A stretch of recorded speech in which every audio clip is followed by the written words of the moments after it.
comments are sideways, but it says... Comments are sideways. Are you on your... Did you set it for horizontal? I think so. Hold on a second. Yeah, it shouldn't be that way. Okay. Hold on a second, folks. You should have set... Look.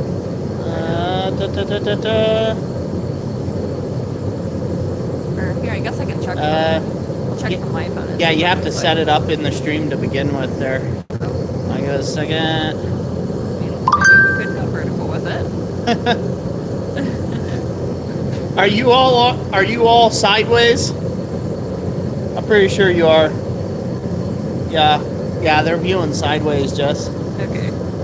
Give us a second.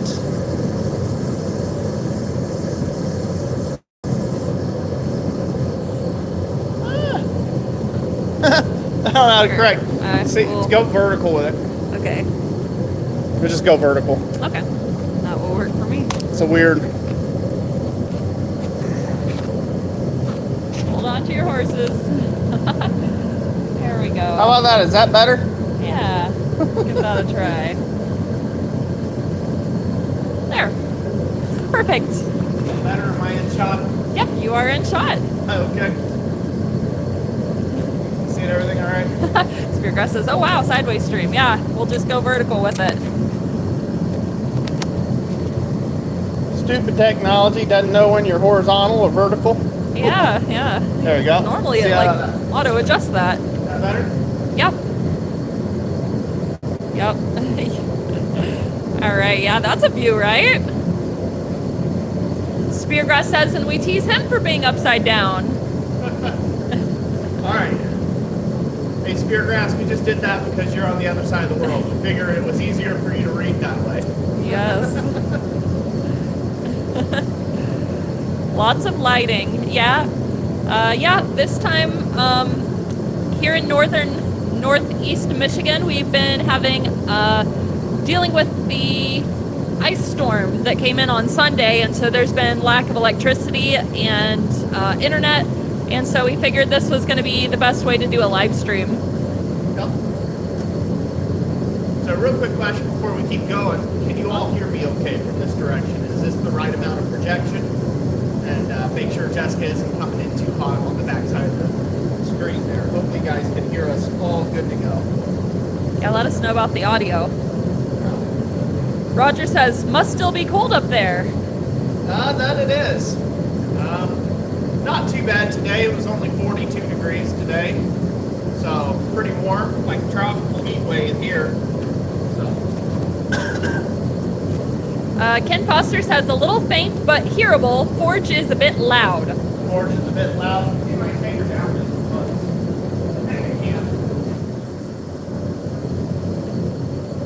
Little light on the voice, but not bad. With us being vertical, I could actually come quite a bit closer to you also, and still have it in shot. Probably will after this. Can you hear that a lot better now? Okay, how's that sound? I think I took the forge way down, so not blasted. All right, we'll give them a second. So far, they're saying a little faint on Roy's voice, but I think that's before you adjusted the forge.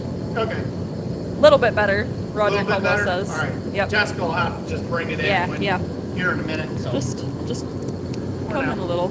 Yeah, there we go. How's that, guys? Sometimes she jumps before she looks. I do. Sometimes I get ahead of myself. Before she thinks.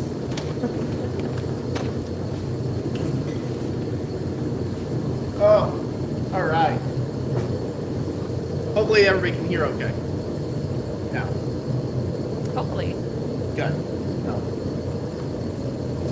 Anyways, reason for the cell phone stream. Internet spotty in this area right now. So we had a really big ice storm to come through. In fact, it put us out of power for a few days. And we just got power back on not too long ago. So yeah, we were without power for a little bit, and then we were without internet until just recently. And so it's still a bit spotty. So we decided we'd just go off the cell phone service that we've got up here. And so you'll have to bear with us doing a live stream with the phone today. Not what I had planned, but instead of delaying it yet another week or potentially not doing it this whole month, I figured I'd better get on it. So instead. And That's not my notifications, is it? No, you're good. Yep. Okay. Yeah, because I forgot to turn those down, so they might Okay. get a big bling Yeah. here in a little bit. So we'll deal with that when Okay. it comes around to it. So, anyways, what are they saying, Jess? Yeah, Leland says it was 10 for a low there on Monday, but it hits 86 today. Woo. No, thank you. You can have it. You can have it. So, I'll take the snow and cold any day over the heat.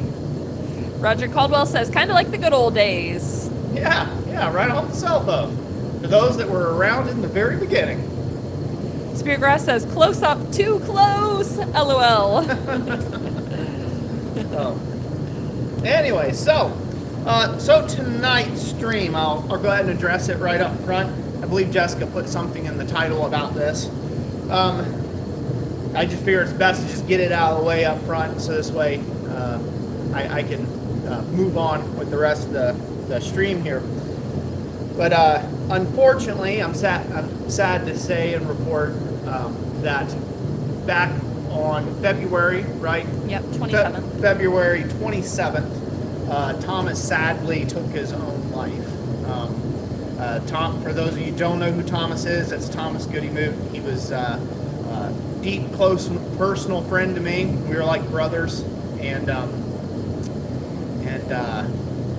we forged together, worked together, pretty much 5 days a week for 4 years solid, just about. So there was a short stint where he went back to doing some septic work during the summer, last summer, and but other than that, we were pretty much like two peas in a pod here in the shop. And I know that could be a shocking revelation to some. Maybe people didn't know. It's why I've been radio silent for a little bit here on the internet and YouTube and all that other good stuff. So it's been quite the transition, and try to compose my thoughts here.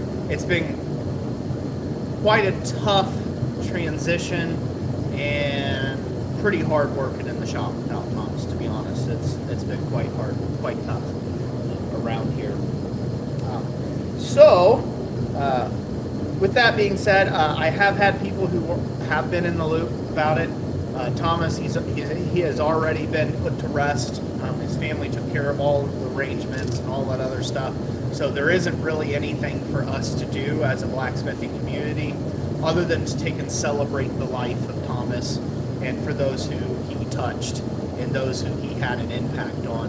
And, and I know there's a lot in this blacksmithing community that Thomas really did have an impact on. He just he did not know a stranger. That wasn't Thomas. He just had, a friend he hadn't met yet, basically. So for those of you who know and love him, I apologize for the loss and for coming to you with tragic news about that. But this stream, I hope, is a way of serving for healing, and I hope that this stream will help serve, just help serve in the capacity of honoring Thomas a bit, and what he loved to do most in the world, which was forging. So he loved to get into forging and stuff. And so in the spirit of that, tonight's project, and I'll take questions here in a second.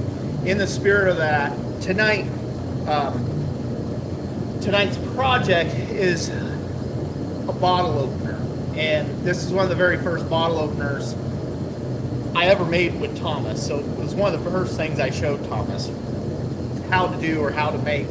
And it started, and I gave it to him after I got done making it. And that's what started his bottle opener exchange. You've heard him on the channel a couple live streams, or when he's been on the channel a couple times where, a couple of Christmas lives where he has mentioned about like, hey, if you send me a bottle opener, I'll send you one back, that kind of thing. And that's kind of what kicked it all off for Thomas, was me giving him a bottle opener that I had made. And so in honor of that, to bring that around full circle, I'm going to make one in his honor tonight, to keep the forges lit and to ring the anvil for my best friend. So Yeah, so that's the thing. So I will do my best not to break up or get all misty faced, because I have a habit of doing that. I may seem rough and tough on the exterior, but I got a gooey center. And boy, it's definitely been tough. So anywho, the encouragement that I would like to give everybody, and I would like to say this, is the thing that I'm going to keep doing is I'm going to keep my fires lit. I'm going to keep forging. We're going to keep forging ahead into the future. We're going to keep existing in creativity, and we're going to keep pushing out beautiful ironworks around here. I'm going to continue to service all of our customers best of my abilities, although there'll be some changes in that, obviously, now that I'm a one-guy shop again. We'll have to talk about that later on when it's appropriate. But I'm going to keep those fires lit, and I'm going to keep forging, and I'm going to keep making things and creating things, doing the things that Thomas really loved to do, and be surrounded by the people that he loved to be around. So that is my goal. You know, that's kind of my future planning. That's the light at the end of a dark tunnel, as far as I'm concerned. And I hope that that's what you all will take away from this as well, and that that's what you guys will do in your own shops, is make something. Hey, maybe make something, and like I did for Thomas, giving him the very first bottle opener and his bottle opener exchange.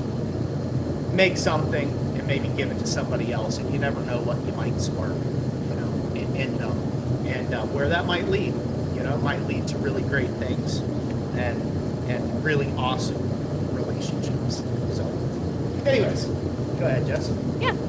Speargrass says, I also want to say don't suffer alone. No one here is alone. This is a global community. Someone is always available to chat, no judgment. I appreciate that, Speargrass. That's a great message to put out there. Roger Caldwell says, keep on ringing the anvil. Definitely, will do. Ken Foster says, I still have the YouTube play button he sent last year. Robert Lannis says, so sorry for your loss, Roy. Thank you, Robert. I appreciate it. Leland Hawk says, I was lucky enough to have traded bottle openers with him. Spencer Coote says, men are allowed to cry.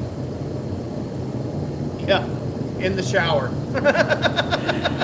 That was the ongoing joke between the two of them. It was. I'm going to go and now cry in the shower like a real man.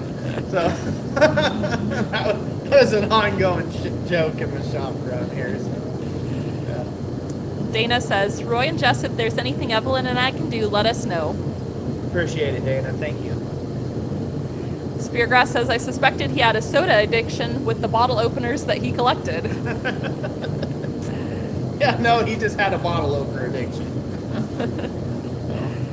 Danimal says, I battled my own demons and almost done it myself. His demons overpowered him, and I'm so sorry to hear that. Yeah.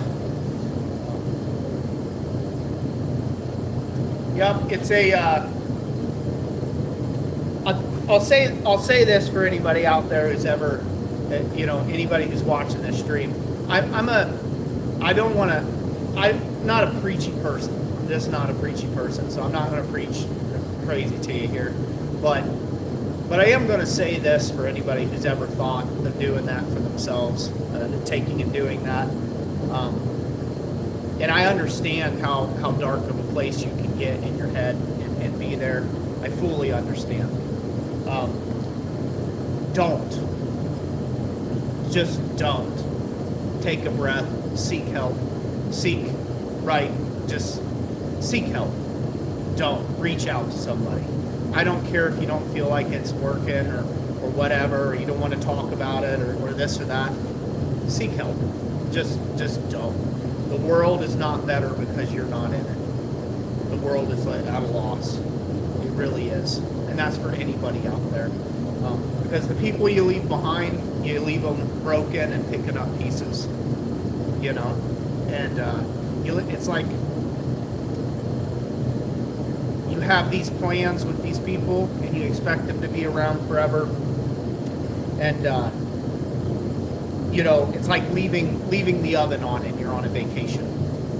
You know, it's just this kind of dread of like, well, now there won't ever be that I can do, or, oh, now we'll never go back to that, or, oh, we're not going on that ice fishing trip that we talked about on the weekend, or just a whole host of things like that. And reach out, find help. It's not worth it. There's a brighter day tomorrow. There's always is. There's something sunnier out there. You've got to reach out. And for those, if you know that someone's struggling, do your best to put out an olive branch towards them. Do your best to contact a buddy, a friend, whoever it is that you may think might be going through something and struggling. Because all humans are capable, right? We're capable of immense sorrow and immense passion and immense compassion, right? Everyone is. No matter how rough of a life you've led, no matter how good or bad or whatever anybody thinks of you, reach out. Reach out. Humans were meant for connection, and we were meant for creation. We weren't meant for destruction, and certainly not self-destruction. So that's the last. I'm not going to preach too much more on that, but I want to encourage you. If you've ever thought about anything like that, you know, seek help. Seek help. The world is not better off with you, without you in it. It's not. It never is. God created you in His image, and in His image, the Creator of the entire universe and everything you see, you are meant to follow in His footsteps. And that is to create life, to create joy, to create happiness, to create love. That's what you're here for. That's what you're here for. You're meaningful and you have purpose. You have purpose on this planet. So, anyways, Thomas lost sight of that, unfortunately. And I understand more than most people why. I understand more than most people, but he lost sight of it. He was but a few hours from coming into work, and I could have helped him. I could have done something. Now we'll never know, right? Now we'll never know.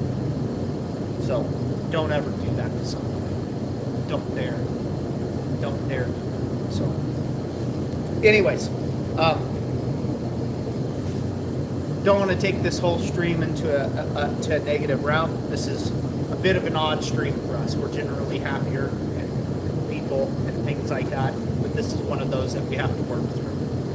And we have received a lot of close community support. And we've had a lot of people reach out online and contact us through emails and things like that. And I do want to say I appreciate every one of you and every one of you working to get Jessica and I through the last several weeks. It's been quite the tough road around here. So we do appreciate every one of you. So in the spirit of that as well, this year I wanted to celebrate. I don't know if I'm going to make a celebration video now. It kind of feels hard to transition to making a celebration video of 10 years of being here on YouTube. It feels weird to do that.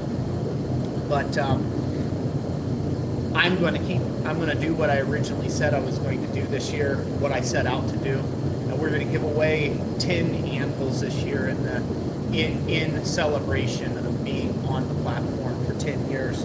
And so the anvil that we're going to give away tonight is this Vevor 66-pound single horn anvil that I've been leaning on here for the first few minutes of the stream here. And, you know, I hope that it will bring people some immense pleasure and some happiness, and that it will be therapy for those out there, and that people will be able to be excited and be able to receive a cool, good working tool, you know, a cool, good working tool. So it's one of the things Thomas kind of admired. He said a lot to me that he admired most about me was how giving I was, both publicly and privately. Thomas got to see a lot of that, how much stuff I do for folk, even given that, I don't broadcast on the internet. And that was one of the things, he would remark to me often about as one of his, one of my character traits that he really loved about me. And so I'm going to continue on doing that. I'm going to keep doing that and keeping that alive. But yeah, so later tonight, to bring the subject up a little happier, we are going to be giving away this 66-pound little Vevor anvil here. Not a sponsor of the channel. I'm not sponsored by Vevor or anything like that. I bought this on Amazon, actually, on the Amazon website. Again, not a sponsor by Amazon either. But I bought this to give away. And so this is going to be the first type of anvil. So they're not all going to be this anvil this year. I've got a few other ones that I got my sights on to buy in. And I'll end up giving away throughout the streams as one of the 10. So, but anyways, there you go. There you have it. I think I got through there without becoming a complete sob. So You did good. okay, enough, I guess. Yeah. We are going to do a little special. We're going to ring the anvil for Thomas, and we're going to do that, and then we're going to get started forging and smithing. And we're going to get on the project. So, but I want to take some comments, Jess, questions, or things like that first, and we'll move this little anvil out of the way, and you'll see it here again here in a few minutes, folks. We're ready to give that away. Okay. In an hour or so. Ironhead65 says, Roy, I'm truly sorry, but I'm glad that you took time for yourself, and the community is certainly here. Appreciate it. Thank you. Let's see. Black Cat Forge says, I'm a bit late to the stream. I had made a bottle opener to exchange with Thomas, but never got to send it. It's funny that Roy mentioned to make something and give it away. Last week I gave it to a friend. Thomas would smile at just even knowing that you gave it to a friend. Danimal says, don't blame yourself, Roy. You didn't know. You were the best friend you could have been, and that's all you could have done. I appreciate that. Thank you. St. Galano's Armory said, don't beat yourself up about that, Roy. Thomas and I were on each other's BA safety plan. I know how you feel, as I felt that way too, but don't blame yourself. Appreciate that. Thank you. Speargrass says, remember, Roy, it's not your fault. You did what you can, mate. He adored you too. Yep. Unfortunately, for those of us that's left behind, it never feels like enough, does it? It just never feels like enough. Yep. There's a fella named Dan who dropped in for a minute. I'm not sure if he's still here or not, but he said that he didn't think he could stick around because he's dealing with some family issues in his life too. So, wasn't sure he could stay. Well, Dan, if you're still around, I hope you do stay. I hope you do stay. This isn't meant to be a depressing stream. This is meant to be an encouraging and uplifting stream, but you do have to walk through it. So I hope you stay around, Dan. And if not, I'll be praying for you this evening that everything turns out. Possum says, Thomas kept urging me to make more of my blacksmithing. I finally have a link selling items wholesale to the reenacting community, all thanks to his pestering, LOL. Yeah. Thomas was a good pester, that's for sure. Thomas is definitely a good pester.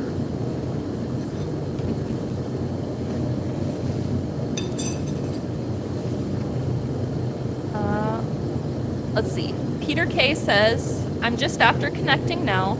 I'm suspecting what may have happened. Please accept my deepest condolences for the huge loss and for the love of humankind.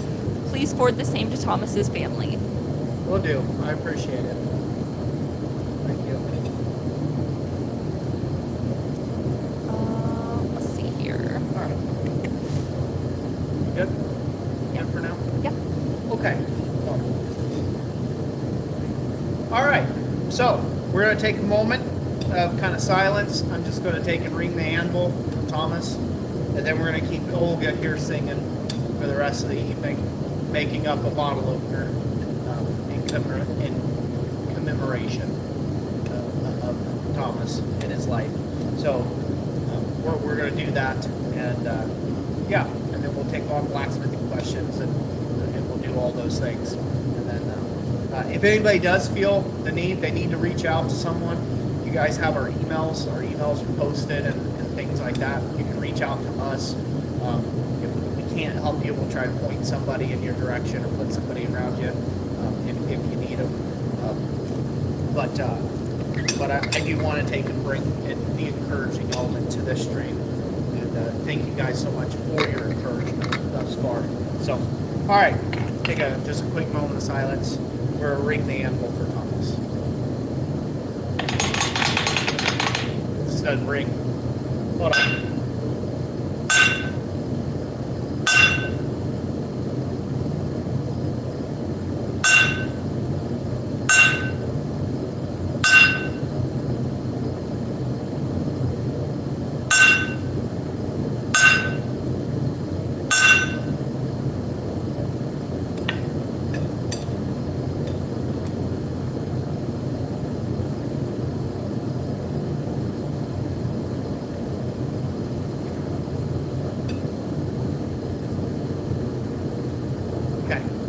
So tonight, the bottle opener that I'm going to be making is a organic bottle opener. It's a leaf style bottle opener. It's kind of free form, free flowing.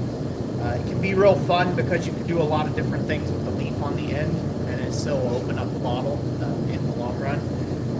This time I decided to take a particular weird and interesting route. It's one that I would not normally take to make this leaf bottle opener. I'm using some spline stock. It's pretty much a six-way spline stock that I'm going to be using. Thomas was really big on repurposing material. So when I first met him, he was like resizing stock, like 1 inch, like 1.125 inch bar stock down to like 3/8 bar, so you could end up turning around and making something from that 3/8 bar. And I said, "What are you doing? You are working way entirely too hard at that." But he was real big on. He would do that. He'd find an old coil spring or a box, old box spring out of the mattress, or a bit of angle iron that he'd flatten out into, flat stock if he needed, or things like that. So he's really big into the kind of the repurposing and making like utilitarian type of items. And so in honor of that, I'm going to make this out of this spline stock. So we're going to see how it goes. It ought to turn out interesting and different and unique. But it ought to be a lot of fun. So never done it before out of spline stock, but we're going to give it a go. I saw it sitting there. I'm like, that's weird enough. That would be something that Thomas would do. He would try to follow along one of my YouTube videos or something I did, but go a completely different left field approach, cut an axle out of a car or something and forge it down until he had just enough material he could make the bottle opener out of. Throw that over the forge, get that hot, and we'll start forging on that.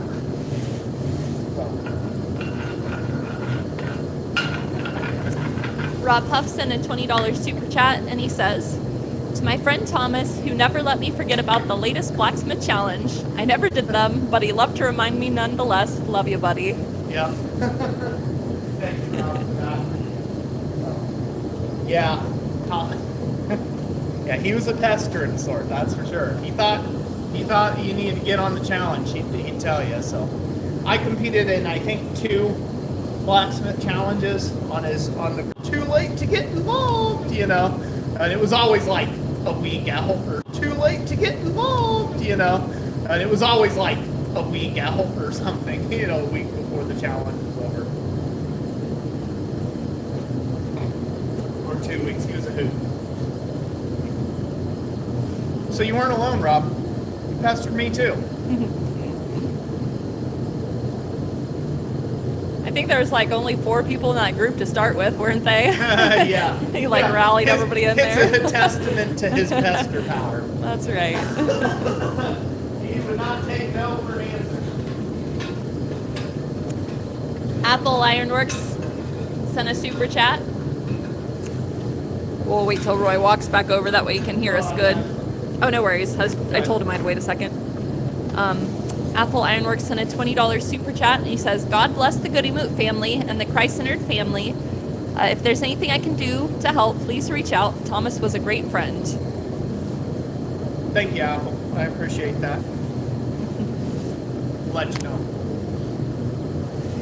Possum Sausage says, your bottle opener would be a proper entry for this month's challenge. Wink, wink. Oh, yeah? What is this month's challenge? Is it a bottle opener? Is it a bottle opener? Wink, wink, nudge, nudge. Rob Huff says, I did the railroad spike drawing out challenge, if I recall. He did? Yeah, he did. Yeah. Mm-hmm. Yeah, that's good. Yep. He said, I felt like maybe I was in cheer mode, so I kind of stopped, LOL. Yep, it is a bottle opener, LOL. It is a bottle. Cheat mode. Okay, that makes a little more sense. I thought maybe you were going with What did he say? Cheat mode. Yeah. Yeah. All right, Rob. You don't have to impress us with your prowess of hammering out things. He is very efficient at drawing out material. Keith says, yes, it's a bottle opener and or a leaf in memory of Thomas. Hey, there you go. It's worked out just fine. Yeah. I'll pull this out. Okay. We're going to start by putting a point on it.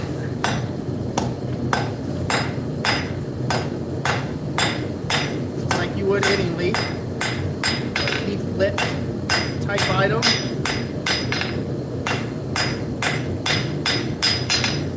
This is going to be real funky, I think. Things are going to get all sorts of interesting. Just put a little blunt taper on the end. I don't know if everybody can see that okay.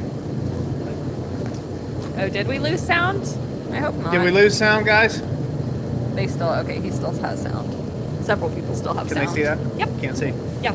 Little Yep. short blunt taper. Oh.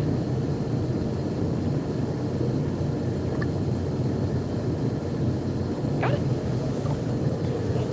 So it's going to get real interesting, this flying stuff. We'll see. Yeah. That back in the heat there. Have you ever made a leaf with anything with spline stock? Nope. No? Never put a leaf on spline stock, so this will be a first. It'll be interesting. Yeah. It will either be awesome or it'll just be weird. Mm-hmm. We'll chalk it up to weird. Don't do it. Tennessee Blacksmith, welcome. Also, I noticed you were one of our new channel members. Hey, I made thank you, Tennessee Blacksmith. Yeah, I made a short list of some of the people that are new members over the last month. St. Galano Armory says, what is swine stock? Or spline stock, Okay, in this case. spline stock. So spline stock, well, I don't know. So it's just a shaft that has grooves that are cut around its radius, or its circumference. It's circumference, basically. So it creates a spline. So sometimes they'll look like a plus mark. Sometimes they'll have 6 splines on them. They can have more. They can have less. Sometimes there's 5. And all it is a different way of. They use it a lot for like gears. Large spline stock is used for motors, things like that would come off the front of a motor, tractor implements, things like that, conveyors, where maybe you need to move a gear and put a set screw, but it'd still be turning with part of the whole shaft, so it's just spline shafting. I don't know how better to say it. Yeah, the grooves is a pretty good way of describing That's it. basically what it is. Yeah. All right.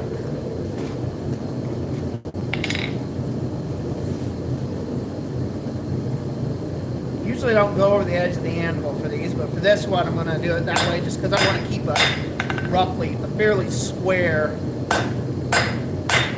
90 degree of the surface profile on this thing.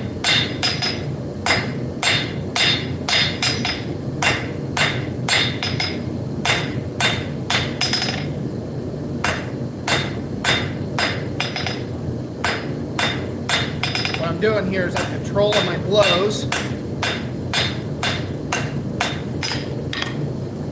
You see that? Yep.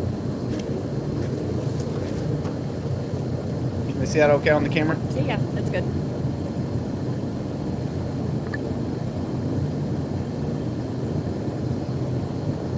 When you set a leaf bud over the edge of the anvil, you want to make sure that you don't have too sharp of a radius on that when you're doing that.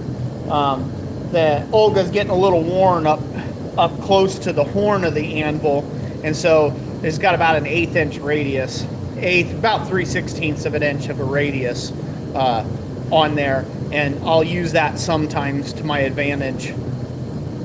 I generally like my anvil edges to be sharp, and then I do any kind of fullering down like this, either with specialty tools, or I will do something like over the horn of the anvil. The problem with over the horn of the anvil, because it's a very super soft radius, is sometimes it's hard to get a nice localized zone of forging, right exactly where you want it to be forged at.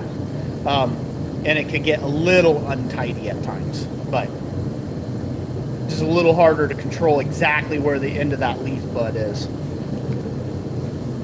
It is my preference to forge over the horn. Usually I'll forge over the thickest portion of the horn. I'll draw the point there, and then I'll neck it down. And that usually gives me a nice long taper, a nice long neck. But because of the route that I'm planning on going with this, I want a nice square profile. So I want a more flat profile, because I plan on twisting this up. I plan on twisting the handle end up on it while it transitions from that into an organic leaf form, basically. So that's kind of why I'm making certain choices about where I'm going to the anvil, or whether I'm going to the horn. Love you too, Mama. Is that my mama? Yep. Hey, mama. Shout out to my mom. Gnome's Ironworks says, I just learned this in a class recently and have not stopped making leaves. Just learned it in a class? Mm-hmm. Very cool. Yeah, they can be an addiction. I went through a phase. Leaf everything. Yep. I put a leaf on everything is when I first learned how to make them. So. Yeah, Danimals were doing a vertical live, but it wasn't intentional. So, unintentional vertical live. Yeah. Very unintentional. This was not the original plan.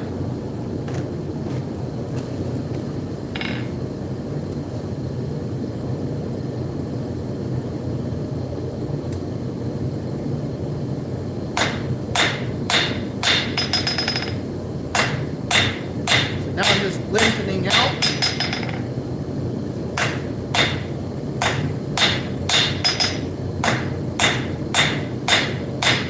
While increasing this taper.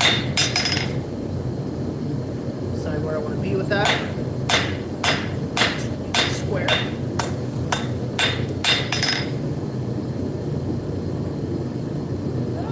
Where am I at?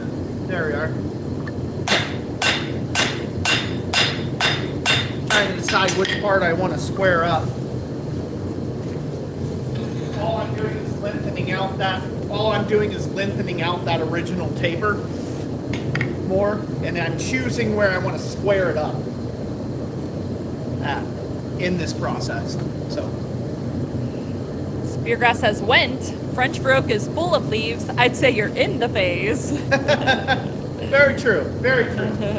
That's fair. That's fair.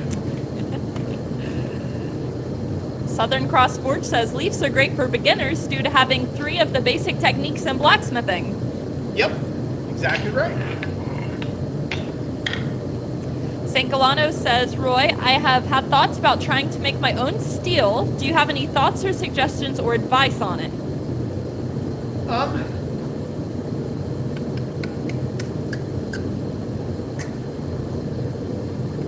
Good question.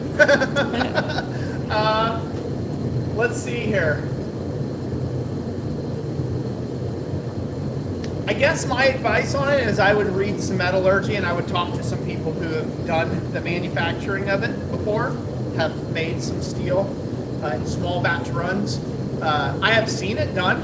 It's a kind of neat process, but I see it as being kind of tedious. So, a lot of work just to get to an actual performing billet of anything. Yeah, I would say aim small. That's the best advice I could give you. Try to produce a very small batch. Everyone kind of starts off like, we need this much, we need this gigantic furnace, we need to have a mega bloom, come out the bottom, and then we work on it and stuff. My suggestion is to start small, real small. Think of it in the micro scale. So this way you can work out all of your processes before it eats you out of house and home, because it could get very expensive. The amount of propane, if you're going the propane burner route, or waste oil burner for smelting, or if you're doing charcoal and doing the layers, right, with the magnetite and stuff like that, it can get real expensive real quick, or very laborious to try to produce a larger quantity of something. So my suggestion would be to experiment on the small scale first. So just think micro everything. That would be my suggestion. I think where most people fail is they don't have enough. They never did it a small batch run to test their methods of making and worked out all their kinks on that. And then they spend a whole lot of time making nothing. Basically, they spend a whole lot of time making something that is unusable because, just like in power hammer work. Power hammers are great, but they're not smart tools. They're a dumb tool. They just lift and hammer. That's all they do. So what mistake you might make at the anvil and be able to correct within a few blows, the hammer made that mistake 250 times before you got a chance to correct for yourself. So I always recommend on that, start at the anvil, start slow, start small, then move on up. So same thing with making steel. That would be my suggestion there. That's my only thoughts I got on that.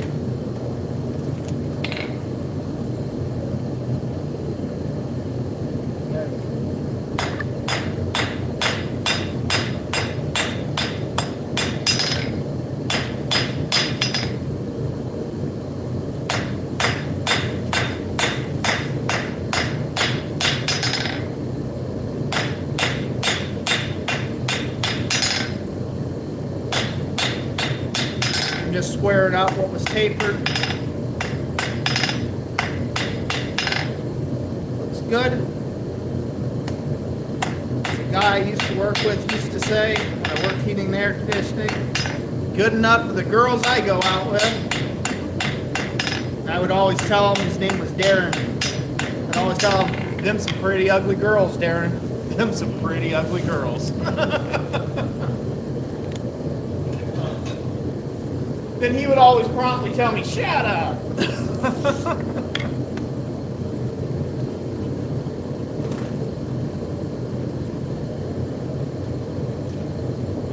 Questions, Jess? Sir?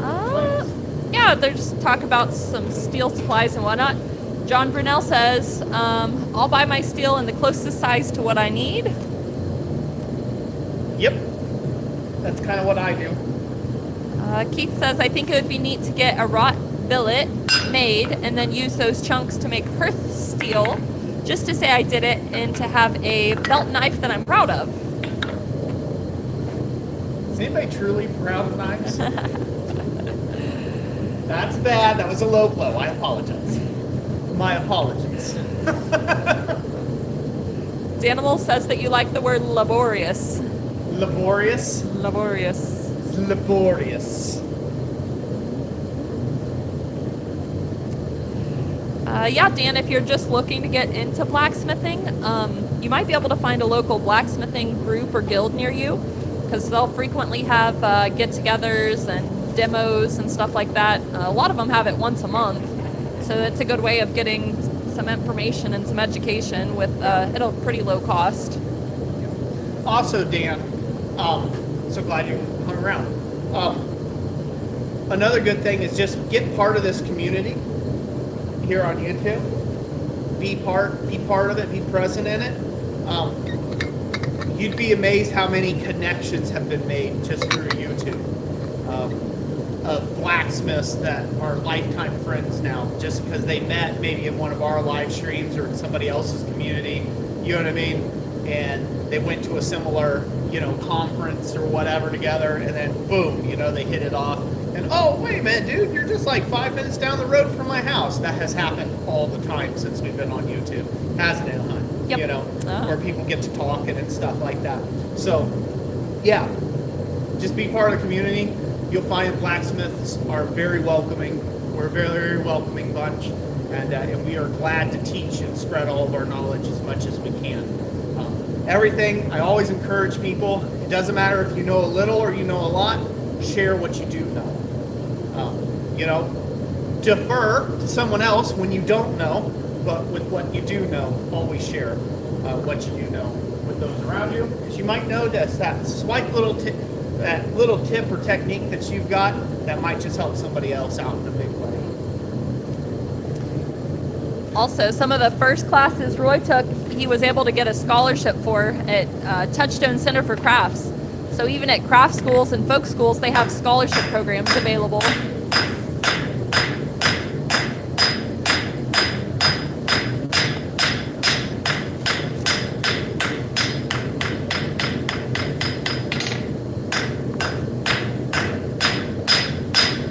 All I'm doing here is just spreading out this leaf using the cross peen of the hammer.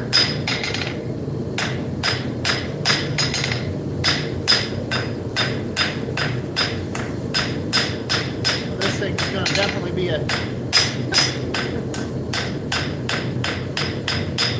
quite the ugly thing, I bet. So, I like leaves that aren't perfectly symmetrical. I like leaves that are a bit asymmetrical. I think it brings a little more life to them. But can they see that little ridge that's formed in the center? Yep. That ridge is formed by hammer work. All I'm doing, there's no magic to it. All I'm doing is I'm forging to either side of the center line. And I'm creeping up on that center ridge, leaving in the middle alone. So the way that looks over here is my hammers, I'm coming in and I'm either hitting here with the toe or the toe of the peen. I can do it with a regular hammer as well. I'm hitting with the toe of the hammer, or I'm hitting with the heel of the hammer as I'm spreading out material away from center, but I'm always missing that center line. And as I'm hammering, I'm working, I'm slowly kind of chunking this material and cleaning it up and coming up to that center point and just creeping up on it. It does take a little bit of practice, and if you overthink it too much, well, you don't get as clean of a result. So it's just something you kind of have to watch, observe, and report, and just adjust as you go. I actually used that technique the other day on a cross pendant, Oh yeah? because you showed me that, and I had made that one listing with a bunch of hand-forged unique cross pendants in it. Somebody wanted one that had already sold, so I had to remember how you showed me and do that again. Yeah. Yep. Brush this up a little bit, get it cleaned up. I will say this spline shaft stuff, depending on what type of spline stock you get, you do have to be careful. Some of it does have lead in it, so you will have to be a little careful with that. And depending on its percentage of lead, it might get hot short or get brittle on you as you're forging it. See that okay? Yep. It's good. Uh-huh. So just be cautious when you're working with spline material, spline stock material. Keith says, I met you through YouTube, Roy. Met you and took some classes, and I would like to think we are friends since then, and I've met many people through you and your channel. Well, we certainly are, Keith.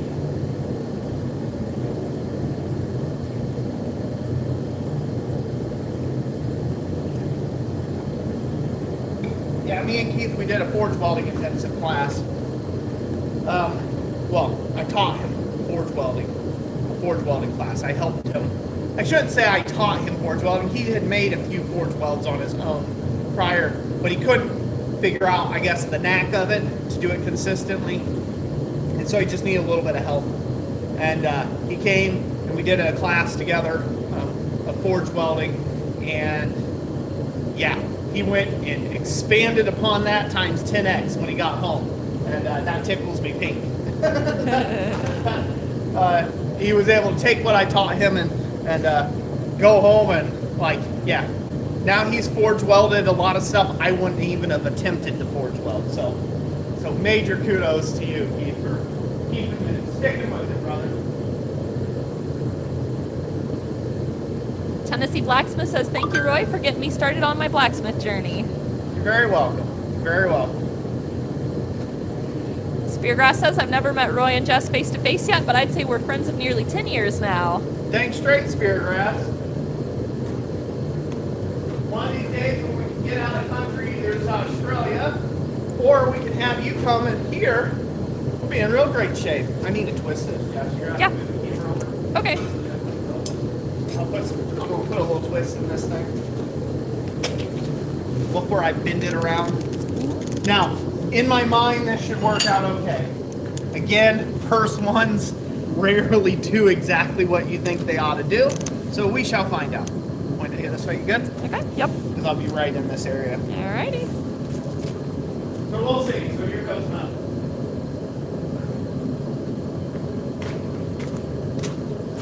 Grip it up by the leaf because I want to protect that area there.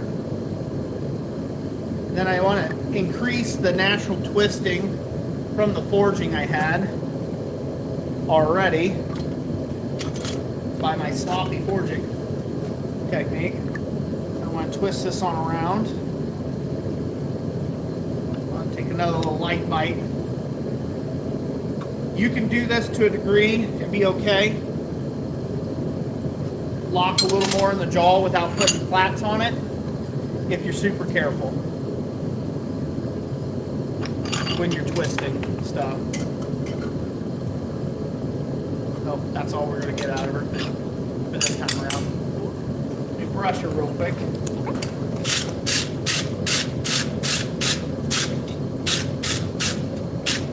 Again, in my mind, I think this is going to work out okay, but we'll see. Can they see that okay? Yes. Uh-huh. Sure can.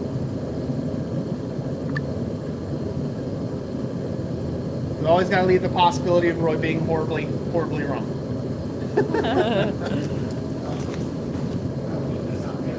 Are you coming back to the vise or to the anvil next? Say what? So you coming back over here or there? We'll be over here now. Okay. Yeah. I just want to put a twist in that portion. Okay. And now that is done. All right. For now. For now. Until he adds more twist.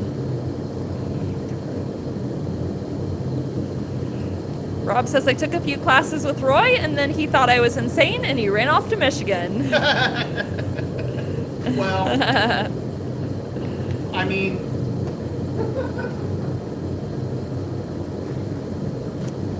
Oh, Tennessee Blacksmith, I'm sorry to hear that your forge was destroyed in an ice storm.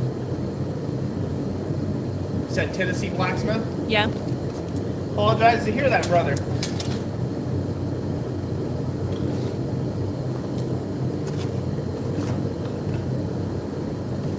Speargrass says, if I ever make it in there, he's going to crash John's party too. Good.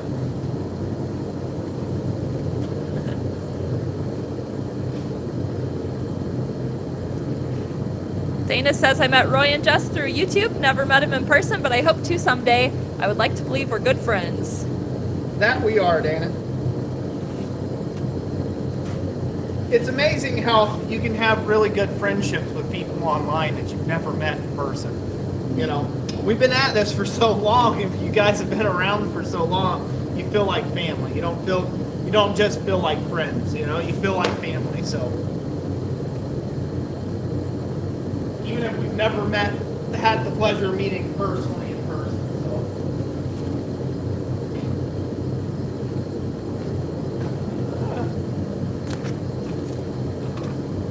all right. so little trick to this now. What we're going to do is we're going to go ahead and bend this. We'll go right here. We're going to go over the sharp edge of the anvil. We're going to bend it, take it away, basically. Just trying to make a little 90-degree turn here on it. And on this 90 degree, we might come back a little bit with it, but I think I'm going to leave it just like that. I'm going to put a nice 90 on there. Now that we got this 90, we're going to take and drive out a bump right here at this corner, this transition. This just happens to be the end of that taper I made. I made that taper roughly 3 inches, 3.5 inches long. So this is where all the magic's going to happen from here on out. Now I'm hoping we don't get any weird splitting or cracking or something crazy and being spline stock, but we'll see. It's kind of turning out kind of cool right now. Yeah. But basically, we just got to forge out a little tab here. That's what we have to do. So get that on. All right. St. Galano Armory asked Roy or Jess, what is some advice to doing well on YouTube? Good question. Well, I don't know if you classify us as doing well on YouTube. You might as well not swing too much. Okay. All right. You're just gonna make a mistake. Okay. Pull it off. I'll use tongs. Quench tank throws up. Yeah. So, some advice I've got for doing well on YouTube. This would be my main suggestion for anyone thinking about getting into YouTube.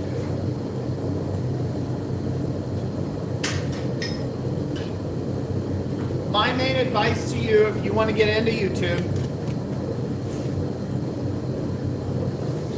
have a purpose. Have a reason of why you want to be on YouTube, and it can't be because you want to be famous. It can't be because you want to be wealthy. It cannot be because you think your friends will think you're cool. You have to have an underlying purpose of why you are on this platform in order to do well. Go to all the YouTube gurus that are out there. They'll tell you the same thing. You can look at metrics, you can look at metadata, you can look at thumbnails, you can look at audio, you can look at all the things in the world to make yourself the most best thing you can do, to do the craft of doing YouTube to the greatest possible part of your ability. But at the end of the day, what it takes to be a success on YouTube is grit and determination when there's zero traction on your channel. And you've got to continue to just do it anyhow. Do it anyway. Regardless of whether you're getting views, regardless of whether anybody likes your content, regardless of the negative comments you may get or positive comments, you got to have an underlying reason. You have to have your why that you're doing it. If you don't have that, you'll never be successful. Never be successful. So that's just the way that YouTube works for anybody, for the 99% of people on the platform that are doing it. As far as getting to the places where you're a Mr. Beast or whatever, that's luck. It's pure luck. Hard work, he had a determination. He had his why. He loved the platform, loved what he was doing, right? So he had a why. The rest he fell into. He hit the right spot at the right time. Because there's plenty of channels that are just like Mr. Beast channels, and they're not as big. Well, why? Well, it's because there's no secret sauce to it, right? There's no real secret sauce there. So I'm only using him because he's the largest creator on the platform as of currently. But in the blacksmithing world, in of itself, we have some of our really large OG blacksmiths that have been on the platform for a really long time, longer than I've been on the platform. And they're big because of luck, but also they just wanted to share things about blacksmithing, right? Like that was their whole purpose. Not to get huge because they wanted money or fame or fortune or things like that, but they're big because they wanted to share blacksmithing, and that was their purpose, right? They had a purpose on there. I started off with the purpose of wanting to just make an extra $400 a month for my family. If I could do that, I count myself as a success on YouTube. And then I found a community here on YouTube.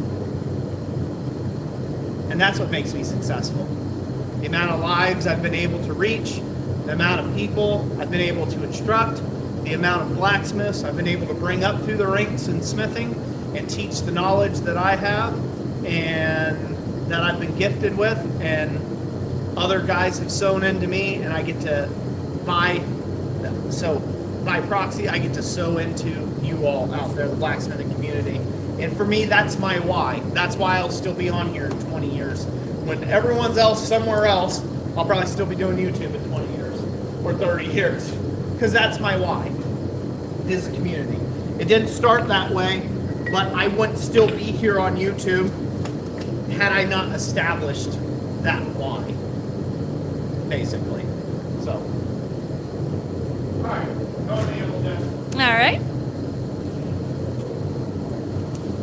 Richard Carpenter said, I thought the key to YouTube was good internet connection. Well, that helps. That certainly helps. Thanks for bringing that up.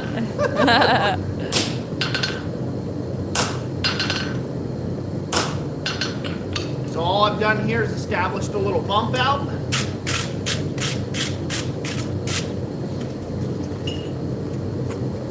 This will be the pull tab. You have to zoom in. It's fine. Huh? Yeah, you don't have to zoom. There we go.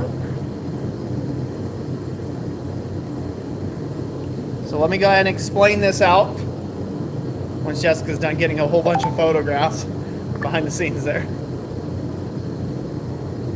Good. So what I'm going to explain out what I did there. Some of you, maybe who don't know, probably just cringed in your souls about me hitting another hammer, two hammer surfaces together. What you need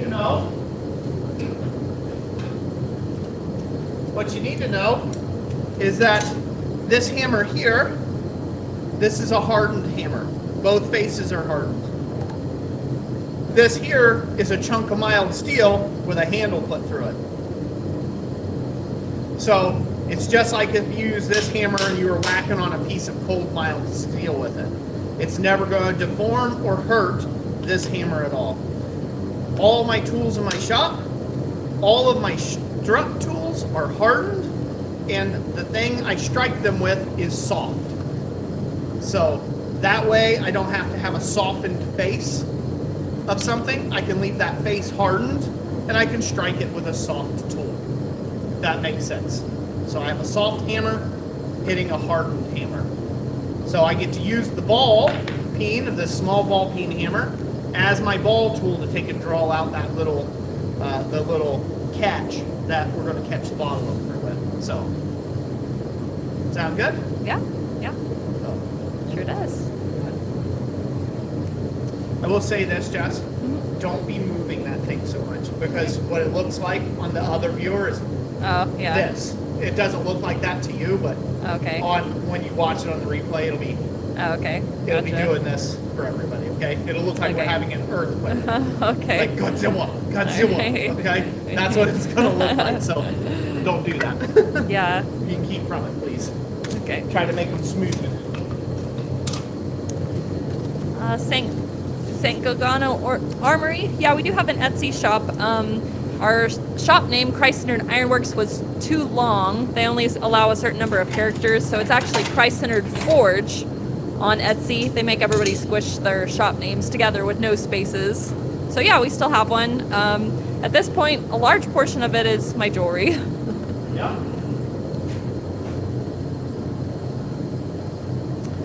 Gissy Forge, thank you for the $50 super chat. He says Roy and Jess and their contributions to the community. Thank you, Gissy. I greatly appreciate you. Very welcome. So, all right. just brush this up a little bit. What we're going to do is I'm going to take a pair of scrolling tongs and I'm going to rotate this leaf. Try not to jack up my twist too much. And I want to plant that leaf back over this little catch area, if that makes sense. So I'm just trying to drive this leaf back over where that catch point is. Can I see this okay? I'm not quite there. I got to heat it up again because I lost the heat out of it. So just trying to be careful with it. Now hopefully you guys can kind of see how this is going to work, right? The leaf's going to sit on top of the bottle cap. The catch is going to go under the rim, and then up you go, right? So this leaf will sit on top, and then you'll just like so. Hopefully that makes sense. So I'll heat that up again. And then we're going to do some alternating twists on this handle. We're going to do a bunch of little alternating twists. I do love a good alternating twist. Yeah. I'm like nuts about those. Oh, so we might actually end up going into the other side of the shop, Jess, and I'll fire up the torch. And I might just do it with the torch, make it a little bit easier. Yeah. Because my slap tub is completely frozen solid, so Yeah. I can't quench it traditionally like I would normally and just do it all right here. So we'll probably go into the other side of the shop and we'll do it in there. Speargrass says, alrighty y'all, it's a work week for me, so I need to pass out. All my love, Jess and Roy, to you both, your offspring, and the Goodemoots. Sending love from down under. Thank you, Speargrass. God bless you, brother. Lots of love. Be well and have a good night's sleep and a good day of work.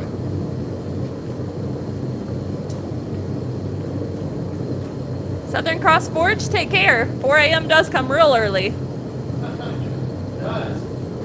Thank you for being here. You'll take it off before we give away the anvil, man. Just better odds for the remainder. There's 52 people here. 52 people? Yep. Okay, right on. Yep. Well, thank you for everybody. Thank you everybody for being here.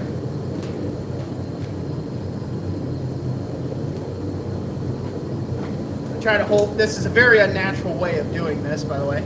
Yeah. Not how I would choose to Yeah. bend my leaf. I'm trying to show off as much of it as possible.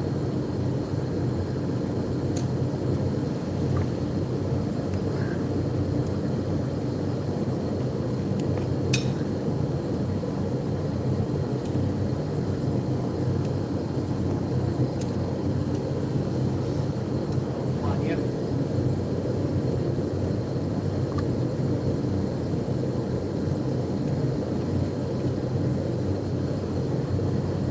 I'd get it hot again. Okay. Not quite where I want it, but you guys start to get the point. We're aiming to get that covered, but this part moved a little bit on me. So this hoop bent this way in the direction of my hand. The hoop bent a little extra, so I got to take it back a little bit. So I got to get it hot, bend it back the opposite direction a little bit, and do a little truing up. But that's starting to come out a little bit. It is. Kinda It is. neat. Ruben says, first time watching, your video just popped up. Thank you for showing your works. Very welcome. What was the name? Ruben. Ruben? Glad to have you here. St. Galano, does Sail Samurai help with Etsy? I don't actually know. I have not heard of that before. Never heard of it. Leland. I'll tell you what. Go ahead. Oh, yeah, go ahead. Okay. I'll tell you what helps with sales. Post. Renew. Post. Renew. Like that's it. Just keep doing that.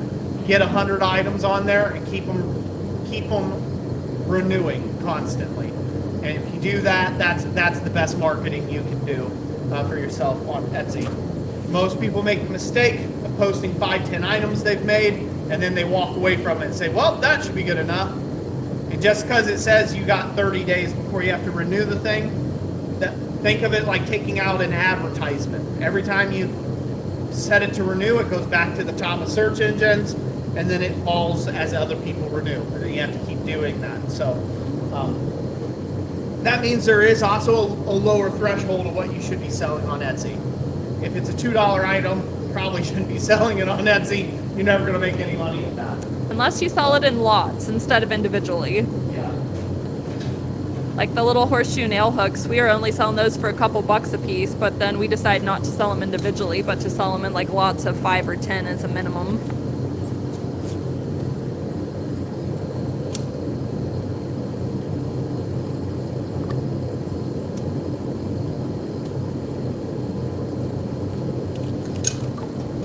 Nice.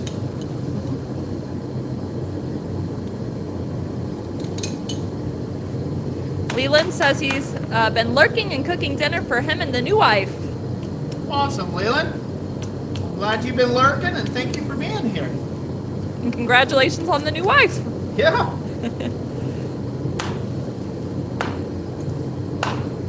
What month did you get married? And does the new wife know you're married? Oh boy. That might be a loaded question.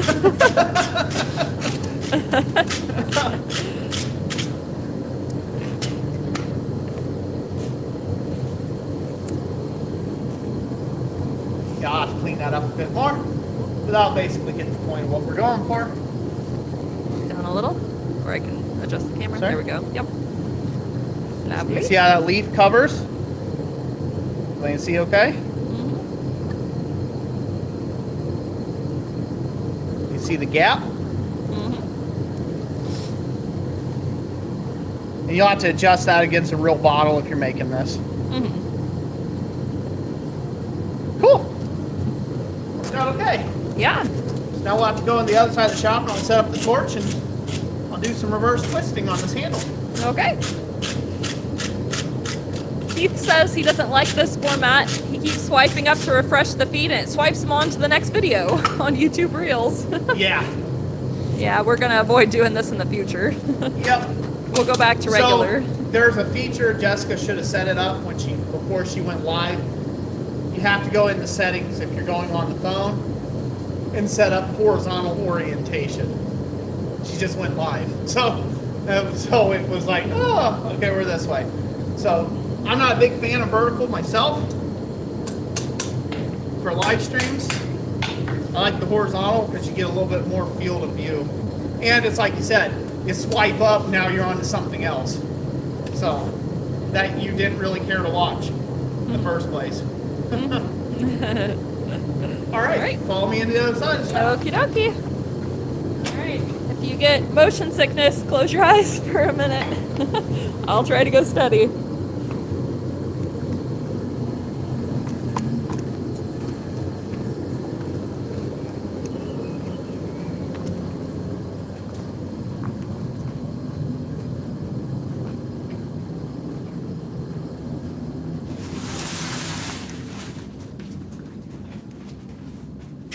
You come set up right here.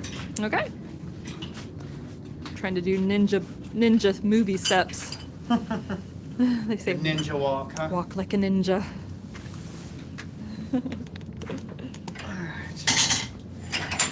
There we go. That'll be all right. Sweetness. Torch up and lit.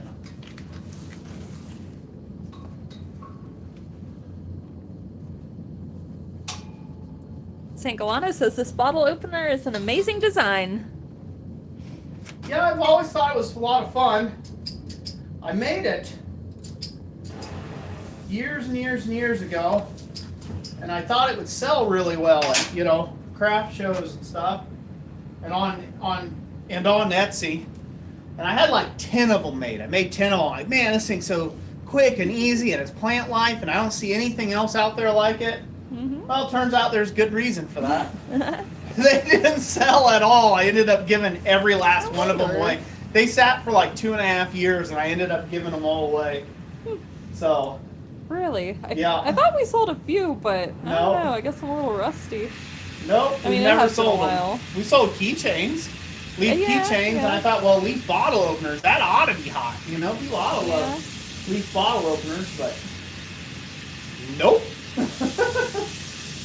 So I wouldn't go make 40 of these tomorrow. Oh yeah, we did sell a lot of leaf keychains. Yeah, a lot of we leaf sold quite a few of keychains, and we those. never sold the bottle. We did not sell. Yeah, the bottle I don't openers see at any all, of 'em. so. Yeah.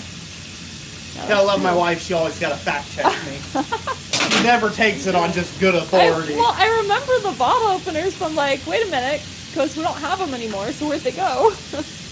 I gave them all away. Yeah, okay. That was the point. Okay. Yeah, I ended up having to give them all away because they were just sitting around, and they did not do well at all. Yeah. Maybe that'll work. Yeah, that might work out okay. Keep the heat off of there. Nice thing is,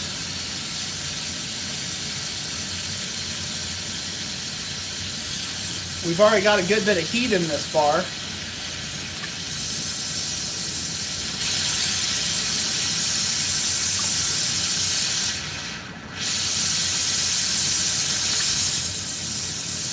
We've already got a good bit of heat in this bar, so it should be easy to heat up sections to bend them. Now you can do this. My favorite place to do reverse twists, really, is in the coal forge. You use the coal forge and a dipper can of water. I like doing reverse twists that way. It's a bit old-fashioned. It's a bit slow, but it is my favorite way to do it.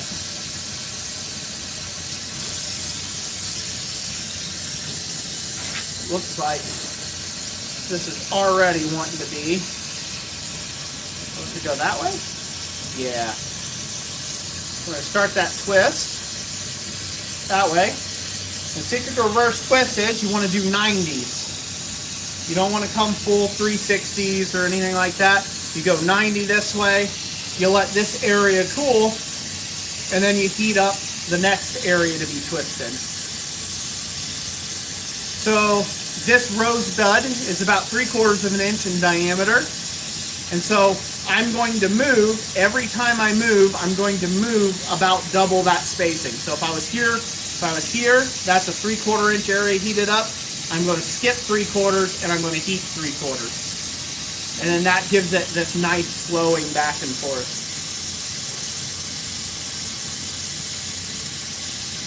So I'm going to heat it really hot.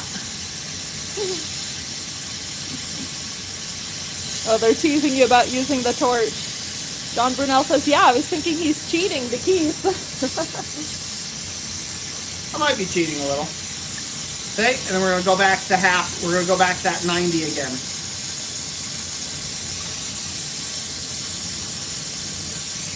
And then we're going to let it go. We're going to skip 3/4 of an inch, and we're going to go right here. We're going to heat this other side up.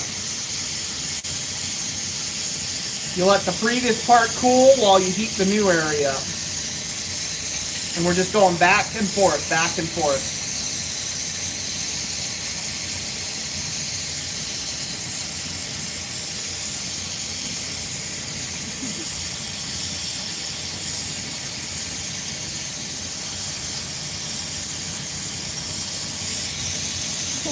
Redbeard, Again, jump 2 3/4 of an inch each time. Go ahead. oh, Redbeard says to Keith, of course it's just a heat source. Yeah. And Rob Huff says, imagine doing this to the soothing sound of an induction forge. Beep, beep, beep, beep. No, thank you, sir. No, thank you. He says, are you really a blacksmith if you use a torch? Do you even make knives or shoe horses? Do you even knife make, bro? Do you? Uh-oh. It's always good. Better than on the rubber mat, at least. Yeah. Little rubber smoke never hurt nobody. That is not the advice of a healthcare professional. Do not listen to Roy.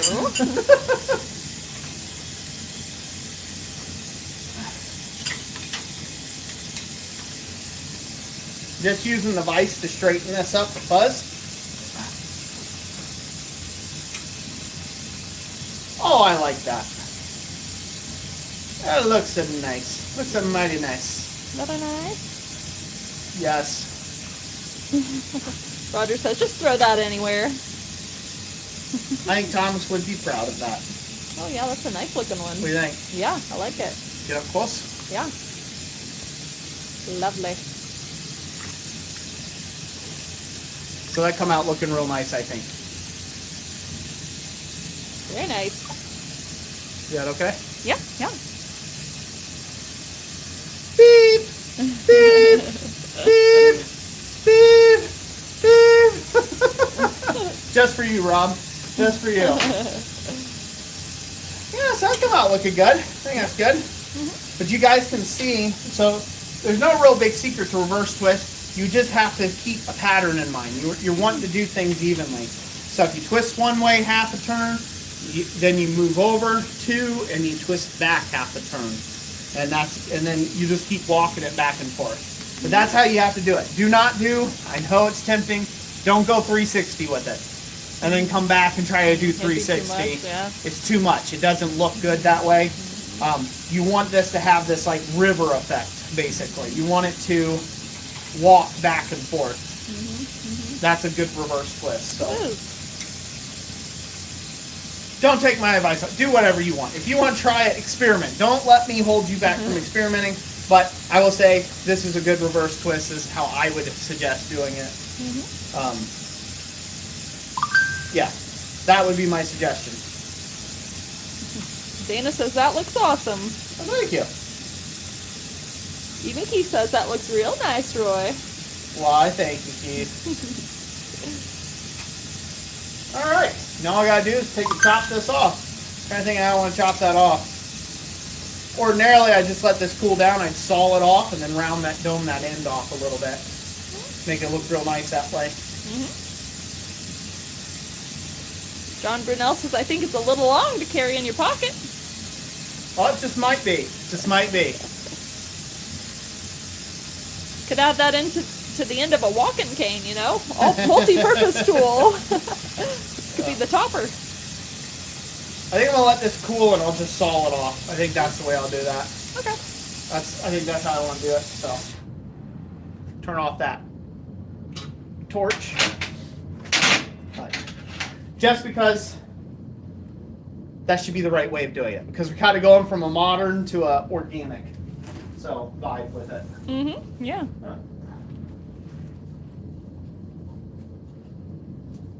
I had a negative commenter. It goes to show you. Of course, you know, it was not on a good day. It was about 2 weeks ago, and wasn't good. I haven't been on Facebook, haven't been on socials, haven't been on Instagram or anything.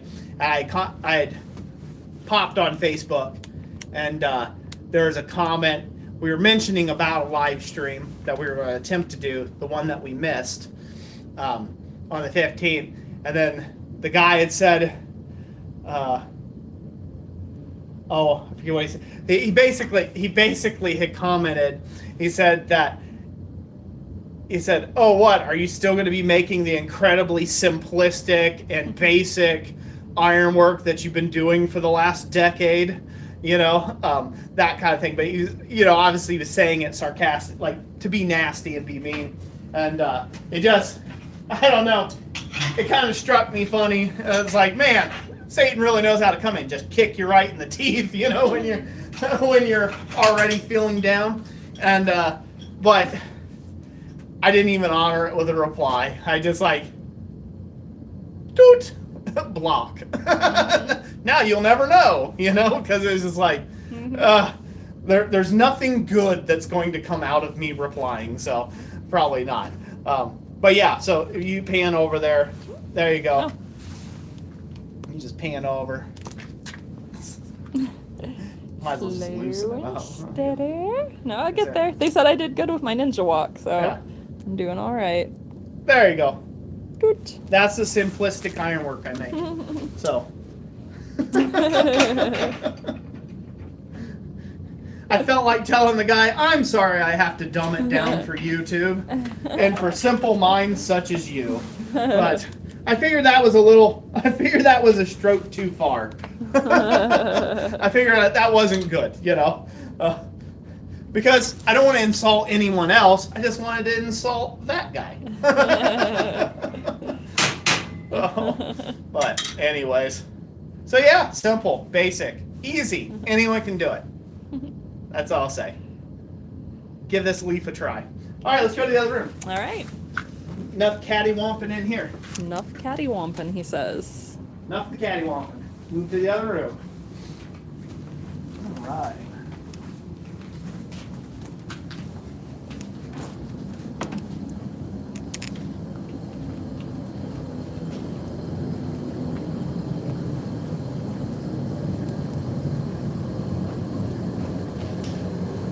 To the anvil? What's that? Are we going to the anvil? Yeah, we'll be back at the anvil. Okay. All right, keep them entertained, guys. Oh, I get to entertain you. I'll All be right. back in just a second. Okay, sounds good. See, I might as well flip you guys around. Take off my yellow glasses here for a minute. Hello. I did dress warmly. I don't have a torch next to me tonight, but I got hot hands. Oh yeah. Let's see. I was gonna say thank you, Michael Gissy, for you are our super chatter. We didn't have the pre-roll, so I'll just say it now. Michael Gissy for the super chat last live stream, our 10 years on YouTube. We really appreciate that, and we appreciate everybody's support on the live stream this week also, or this month. And I want to say hello to some of our new channel members. These are first-time members joining us. So it's Sagon Tech Corp, Tennessee Blacksmith. I said hello to you earlier. Grando Reaper, Matthew F. 1979, Shania Costa, Gravity One Man, Razor Nella, and Mad Hound Dog 04. So yeah, YouTube has been like throwing me through a loop with a lot of our regulars. They've like changed how your name is presented. So it's gonna take me a little bit to readjust to everybody's name, because I guess they didn't figure that if a bunch of people had the same name, they wanted to put numbers behind it to differentiate you better. So yes. Oh, it's like 90 outside where you're at, Alexis? Yeah, no, I think we hit just above 32 today, so the snow was melting a little bit, some of the ice. Yes, thank you for the scarf. My mom actually got it. It was like part of a matching set for Christmas like 2 years ago. There's a hat and gloves that match it too. 87 degrees in Nebraska. I don't envy you because it's not even summer yet. Redbeard's Forge, you love the new book from our daughter? That is so awesome. She's been really excited to hear back from some of her friends and stuff. They've been like reading along the story. And for those of you who don't know what we're talking about, our daughter, Abigail, she published her first novel. And I think we announced it on last live stream, I think. We haven't even done a post yet on our Instagram and Facebook about it, but yeah, she published a book, The Friendship Chronicles, and it's available on Amazon. And so she's been working on it for a year and a half. So it finally got published. We got it out just a little bit before Valentine's Day. And so she's just so excited to like hear feedback from people as they're like reading through the story, and like, they're trying to predict what's going to happen next in the story. So it's a lot of fun. Losing my mind? Yeah. Oh, water bucket. Water bucket. Quick change. 70 here today in Ohio. That does sound nice, I will admit. Yes. Yeah, it's very cool. Yeah, she's starting to edit. She's already written the second book, and she's starting the editing process. I think she edited the first one 3 times in total before it was finalized. So at which point, when she finished the third revision, we're like, it's okay, it doesn't have to be perfect. You should probably just release it as is. It's part of a learning process. So she did. There's a few little Maybe a few grammatical errors here and there, but it's not a big deal. The name of the book is The Fernshade Chronicles, Fernhaven Rising. So the Fernshade Chronicles is part of the title, but it's going to be a series of 3, and then Fernhaven Rising is specifically the first book. But her name is Abigail Adams, so if you look up that on Amazon, I think if you type in Fernshade Chronicles on Amazon by Abigail Adams, it should show up. John Brunel says, if you want to spend 4 hours yawning, you can watch the Thomas Memorial Bottle Opener stream I did a couple of weeks ago, or just fast forward to the end and check it out. Yeah, I'll make a note of that, John. We haven't been, as you can imagine, we haven't really been on the internet a whole lot lately, so making note.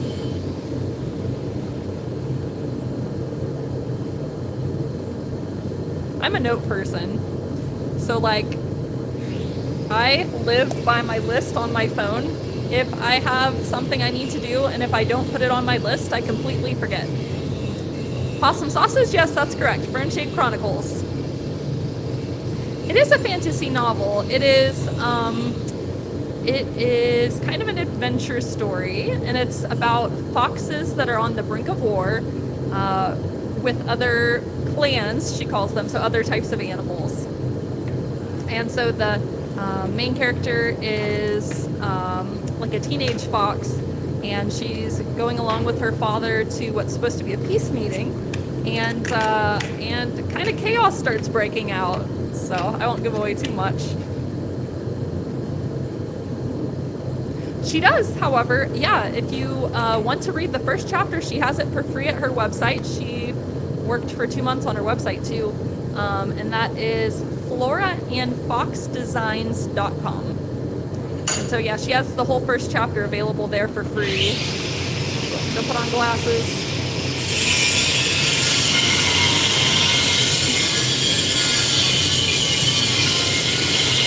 Yeah, Redbeard's Forge. Yeah, it did come with a little goodie bag with some of them are little extra fox trinkets and things.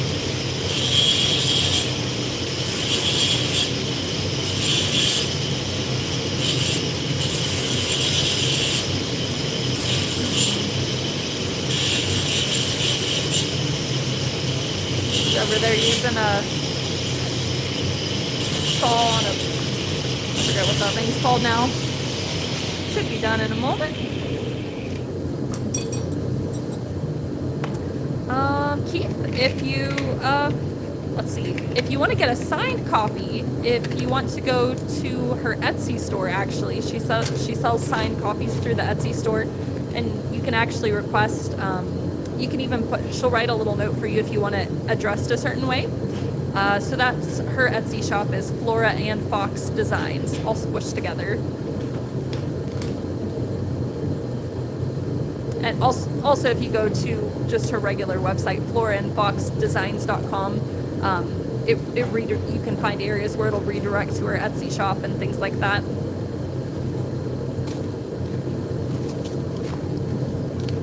John Brunel said he did a live stream where he made a bottle opener in memory of Thomas, and he says you can fast forward through the 4 hours and look at the end to see what it turned out like. Oh, yeah? Yep. Take a look at that. Yep.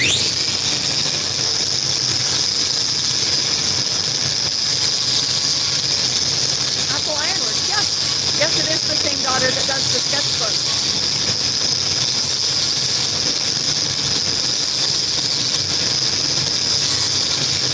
Yeah, our next oldest daughter, we're helping her get her own Etsy store started too.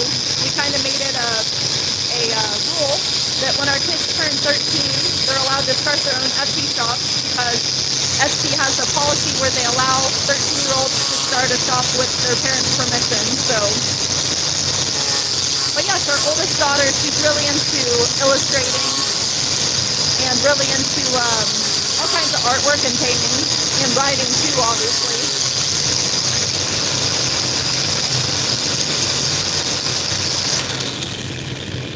Flip you guys around so you can see what Roy's doing. He's Using an angle grinder with the sand pad. Don't do as I do. Oh, okay. Is this where I shouldn't flip you around?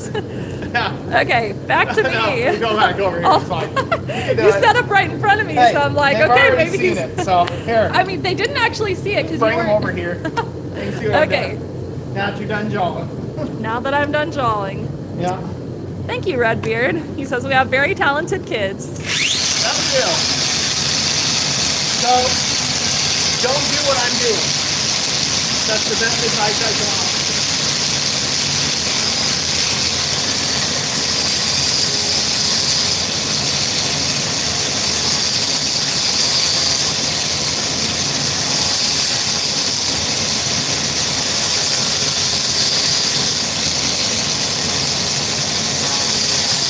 What I'm doing is I'm polishing up all the flaps for the land a specific way.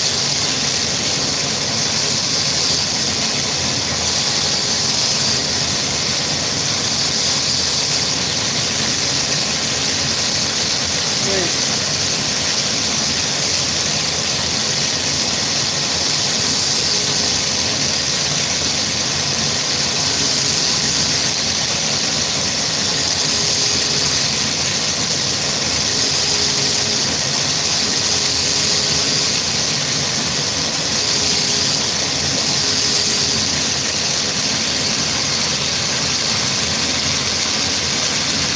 Nice.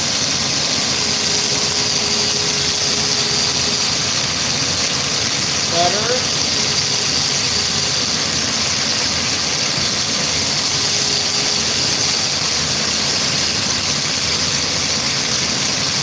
Good. Don't do as I do. Yeah.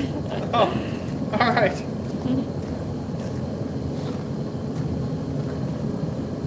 Fancy, fancy.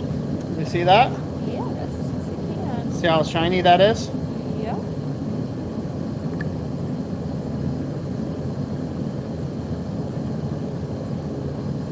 Okay, let me get a picture of that too. Hold it. Got it? Probably do it better if I was just in front of my shirt, huh? Oh yeah, that works too. No, it doesn't. The camera doesn't try to jump. There you go. Right there is good.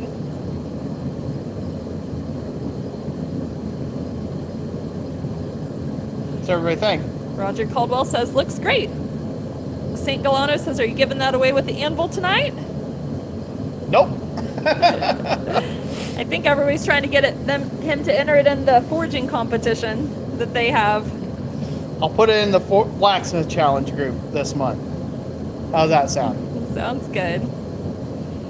Fly Fisher said, Royce, handmade bench grinder, LOL. Yeah. You guys see how I polished that out? That little end? Yep.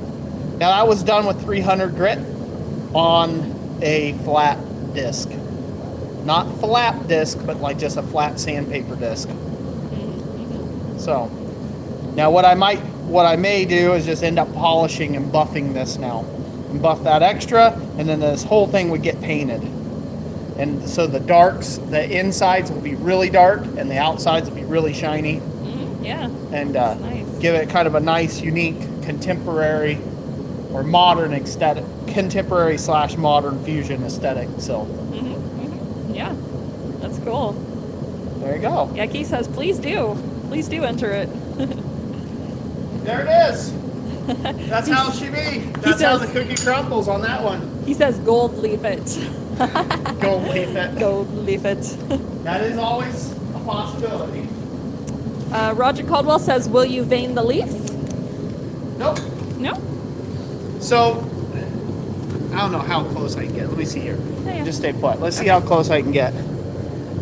So the forged texture, the forged character itself is kind of the veining process. So you can see the central vein that works down through the center, and then just the forged hammer marks themselves I leave as the texture to imply that there's veins.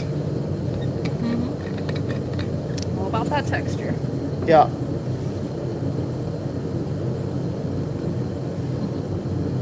So as the one commenter said, basic ironwork. So, glad I could bring you some basic ironwork this evening, folks. Real basic. FN Section 8 says that twist looks great. Oh, thank you. So, yeah, the reverse twists are great, especially in the spline stock. The spline stock is just, I don't know, it lends itself really well to twists. You know, I mean, it really does. So, I just show that off side by side, but.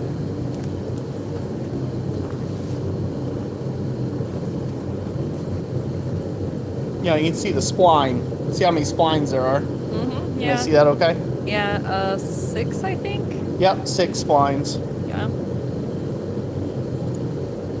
You can purchase this online. You can buy spline stock online. It's not cheap. It's fairly expensive, but it makes some really neat stuff. It's worthwhile getting. So that's what that makes whenever you do reverse twisting to it. Very cool effect.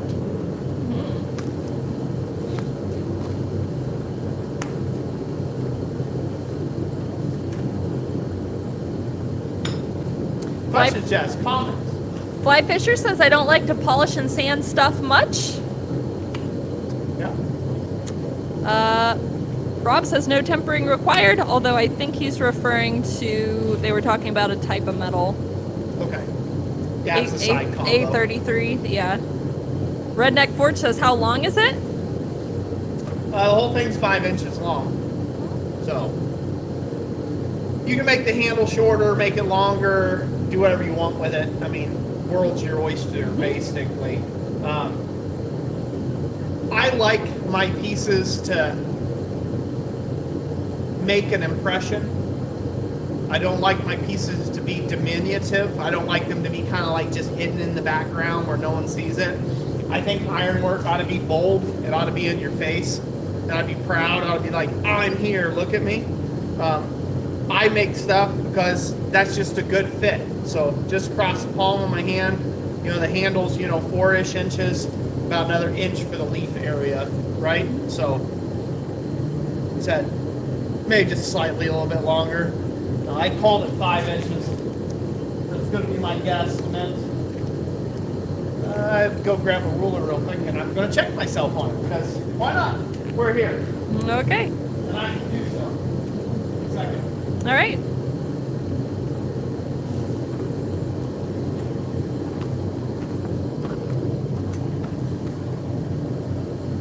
Oh, wow.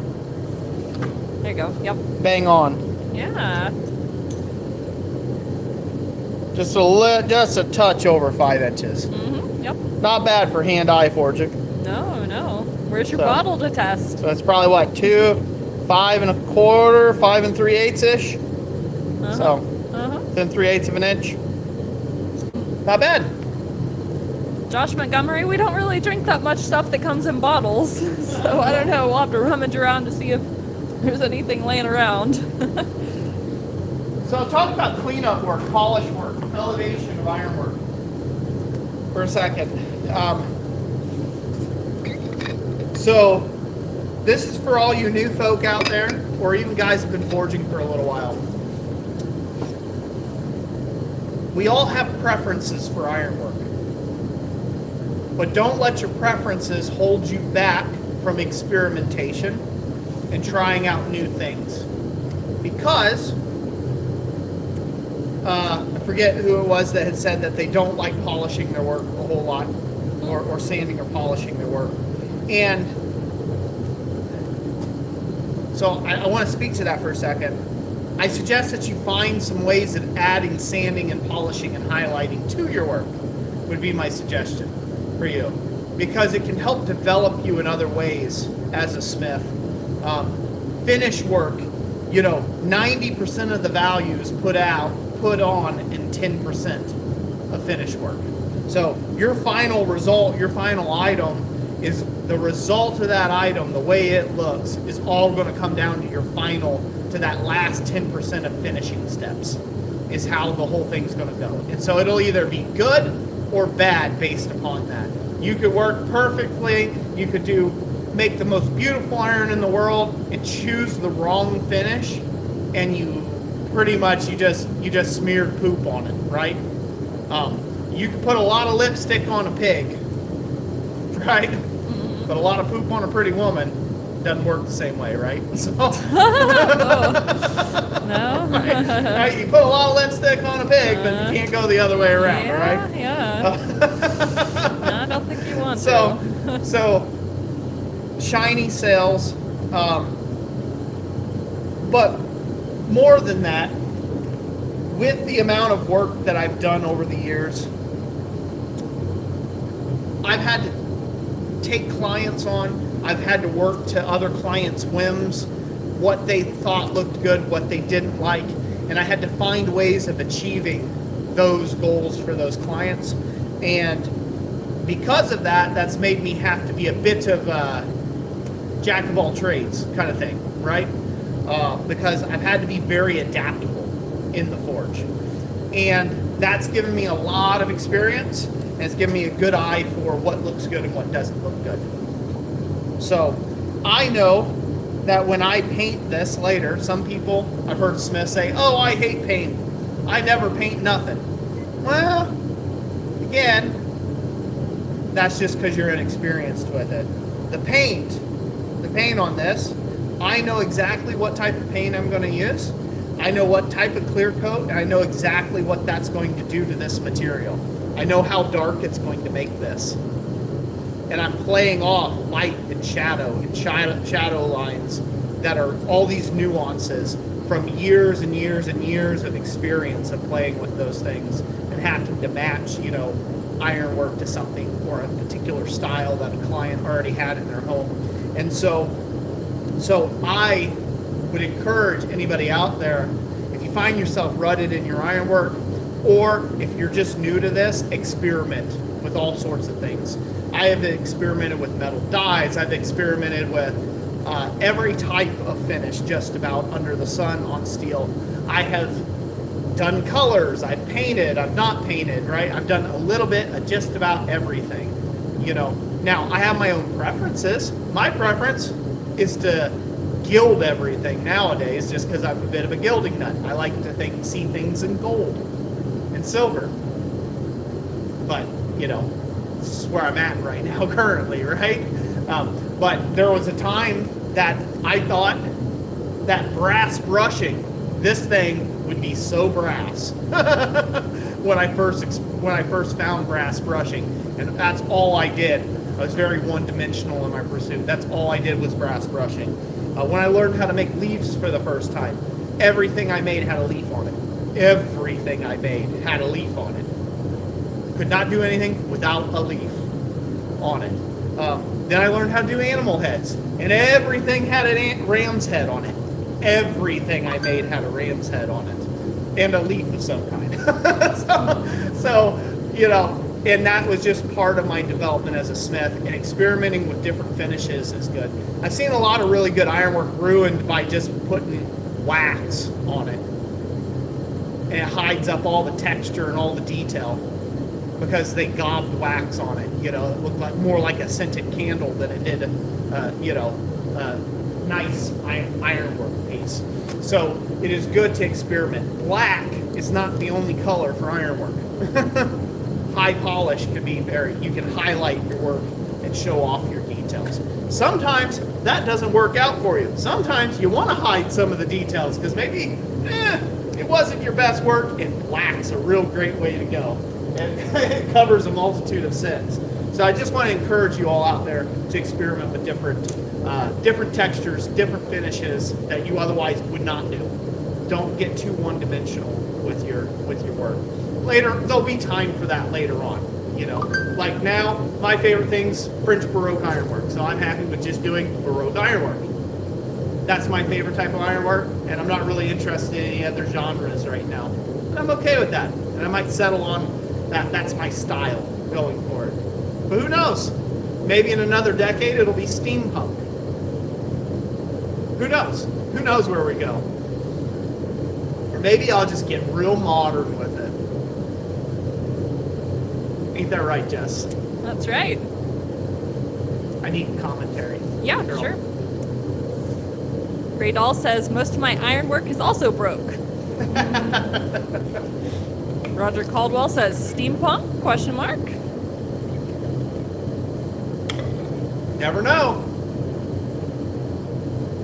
Possum Sausage says, oh, okay, that was a reply comment, never mind. Rob says, every time I'm at the Anvil, it's an experiment or an abstract art session.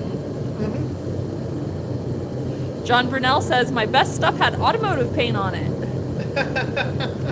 And Roger Caldwell says he uses that stuff too. Yeah, cool. Ray Dahl says, Christ-centered iron candle holder. There you go.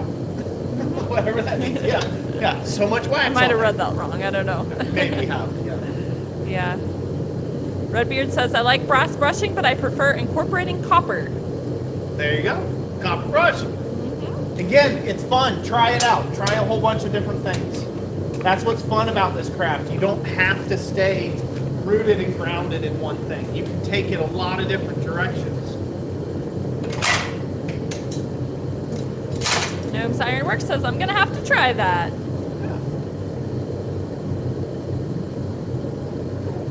What else, babe? Rob says, being cheeky once, I suggested we brass brush a rivet and put our touch mark on it. I was so annoyed because it actually looked good. Brass brushed rivet. Brass brushed rivet. With the touch mark. With the touch mark. Was it on anything at all, or just like Just a random rivet? It's a random rivet. They made a rivet and then touch mark. Yeah. That's always amusing. Glenn says, paint last outdoors. Use clear if you want to keep the metal color. Yep.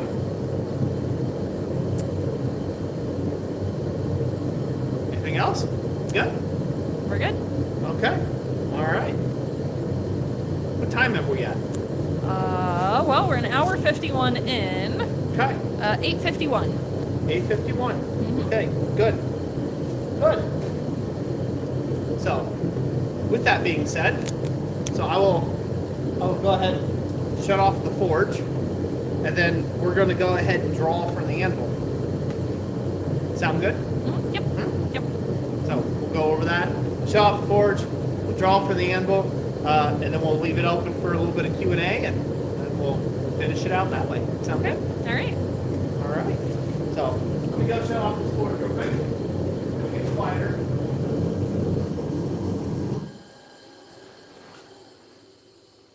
Got a lot quieter. It in did. here. Rob says he's inspired to go play with his beeping machine. Beep, beep, beep. He's jonesing. He's jonesing for the beeping fit. Needs the fix. Needs the beeps. For the cardiac machine. Yeah. The heart monitor. The sound of silence. That's right. You guys can actually hear Roy. Clear as a bell now. Yeah. Sorry you couldn't hear me earlier.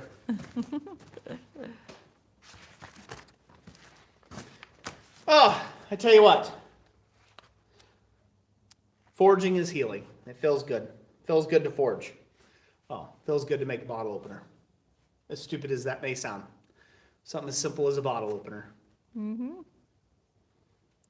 Radal says, which Vevor anvil is that? So this is a 66-pound one. Again, hashtag not a sponsor. So we are going to give away this one. This is a London pattern style Vevor anvil. This is the one we're going to be giving away this evening. It's 66 pounds. I have not verified the weight on that. They vary. It depends on how much grinding, surface grinding they did for it and whatnot. They do vary a little bit. I do have a whole bunch of videos linked up in the description, right, Jess? Yep. We have a whole bunch. Yep, we have a whole bunch of videos linked up.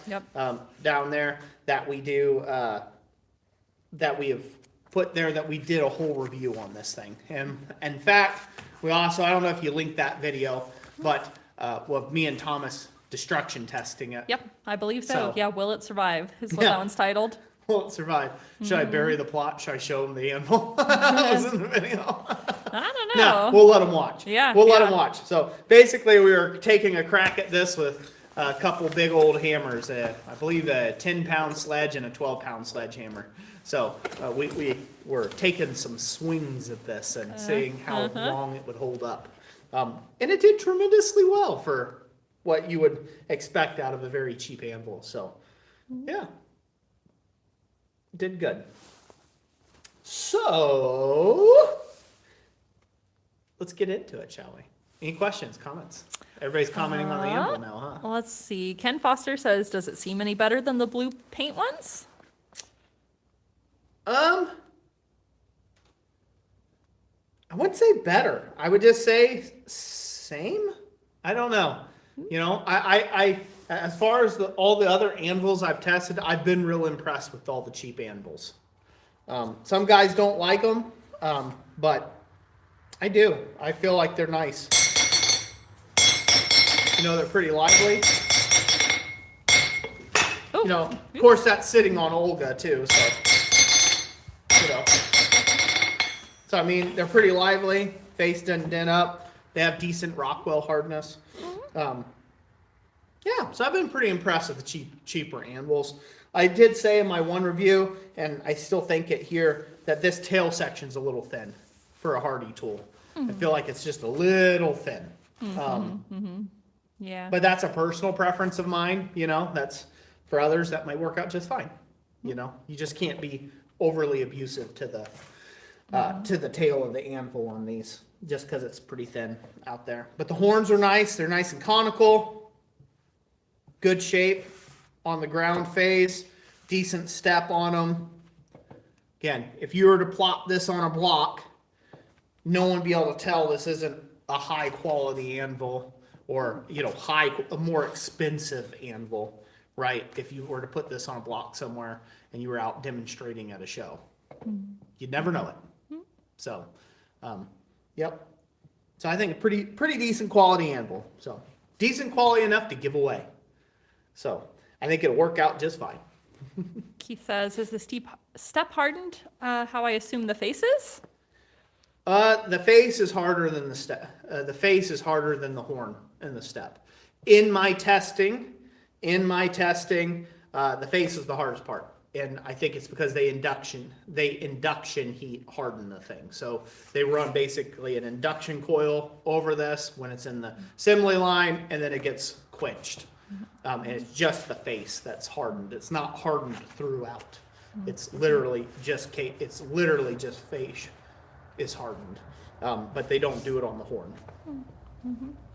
Well, they got to cut corners somewhere to make Yep. it cheap, right? Yeah, That's how you yeah. do it. If I whack on the horn, yeah, there's a dent in it instantly. Whack on the face, no Yeah, you dent. can hear the difference. Yeah, you can hear the difference. So the horn's unhardened. You know, the face is hardened. So the step there being proxy of the horn, I would say the step is unhardened. So, yeah. So anyways, all right. Well, let's give this booger away. So to celebrate 10 years of being on YouTube and just our way of giving back to the community and the blacksmith community and just showing our love for sticking with us for over a decade now. We're getting into a decade. Well, it is over a decade. Boy, man, that's making me feel so old. For sticking with us for over a decade, we're going to give away 10 of these this year. So this is the first one of 10 that we're going to give away. So it's not always going to be this anvil. It'll be whichever ones we can get in stock to be able to, it'll be whatever we can buy and give at the time, basically. So you won't be receiving this from us. You'll be receiving this from Amazon, I guess you would say. So we're going to buy it on Amazon and have it shipped to you, whoever is the lucky winner, who has gotten with us through the contact email in the description. I'm assuming there's a description. There's a description, and have to be in the U.S. and over 18. Yeah. And if you're not over the age of 18 and you win the anvil, you have to get parent or legal guardian's approval to do so. But all of that is written out in the description. It is. Shall we draw for it, Jess? We shall. Yeah. Yes. How many people we have in the stream, real quick? 55. 55, right Yeah. on. We've kept 55 souls completely entertained up to this moment. Yes, that's And when we right. give it away, it's going to drop to 12 people. It might. We'll see. It might. I don't know. I mean, they stuck with us through, me making a simple bottle opener. So it works, right? Yeah. So, are we ready? We are. Are they commenting? They are. Yeah, are they commenting? Okay. They are for sure. All right. So, be commenting with something that has Anvil in your comment. That way we know that you meant to comment and you are looking to hopefully be one of the hopeful winners. That's right. All right. We're going to draw one name at random. You ready to Yes. doom scroll on it? Yes, I am. Ready? 3, 2, 1.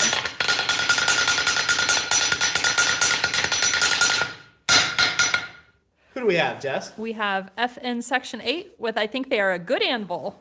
FN Section 8. Congratulations, FN Section 8. You are the winner of this Vevor Anvil from Chrysler Ironworks. Yay! Congratulations. FN Section 8.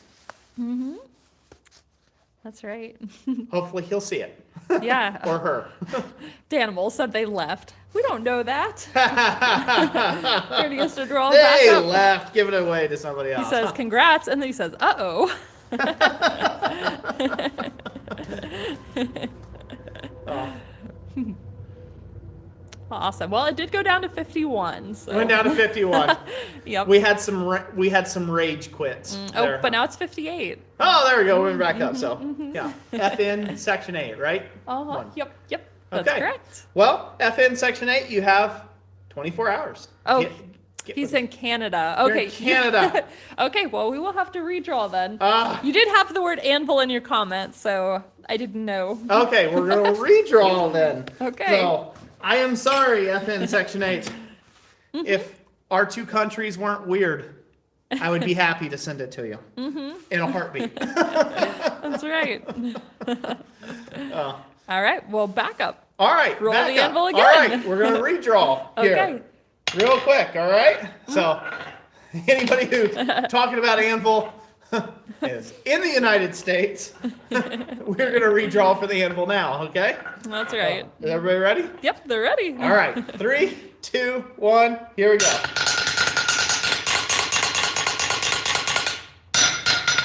Who do we have? We have possum sausage with anvil from Thomas. Possum sausage? Yeah. Anvil from Thomas, huh? Yeah. I hope you can put it to good use, Keith, because I don't know how many you have already. But Well, Keith, congratulations. You're the winner of a Vevor Anvil. Danimal says he cheated. I mean, He he cheated. commented multiple times. Anybody can comment multiple times. Rigged. Oh, Oh, FN Section 8 says, it's all good. I'll keep watching. Laughy face. okay, good. Oh. Yeah, it's insane. It's insane that we live. So we live where we're at. We're only 3 hours from the Canadian border. So we could be in Canada in 3 hours. So, but to ship something? They're going to charge you 3 times more. Oh, cross the holy border. sweet monkeyness. Yeah. It's Yep. insane. It is insane. It's like, geez. Oh. Yeah, the shipping cost is more than the anvil. Yeah, that's probably why we'll just purchase it online and have it shipped directly to him. Yeah. Probably be cheaper than just paying Oh, yeah. to ship it. Oh, yeah. So, yeah, when we just shipped something to Australia, we shipped a package of our blanks, and it was 2 pounds of blanks, and it was like $51 to ship it to Australia. It's like the size of a VHS tape. Insane. So, Yep. and I think they only bought like $20 worth of stuff. And I gave them probably $20 worth of stuff just to make it up to the 2 pound mark, you know. So it's like 1 pound, 8 ounces, you know. They're like 1.5 pounds, you know, and ended up shipping that to them, you know, just to make it fair, because it's like, gee whiz, you paid out the nose for, you know, shipping. But Canada is no better. It's for us to ship something to Canada. It's like, it's might as well we shipped it to Istanbul. That's so crazy. Keith says, that's funny, LOL. I've been giving blacksmithing lessons to a young man. I'll definitely pass this anvil on. Awesome. Awesome. Good to hear that, Keith. Good to hear that. So, well, you know the drill, young man. Get with us within 24 hours or lose your chance. Through the contact email in the description. Oh, yeah. Yeah, I did. I definitely linked up those videos. For anybody who wants to check out the smash up video or anything like that, those are linked down in the description. Can't believe Keith won it. That's great. Yeah. That's good. It goes to whoever needs it. I guess the most right now. That's right. It goes to. He's tutoring a young man that's going to pass it on. So that's awesome.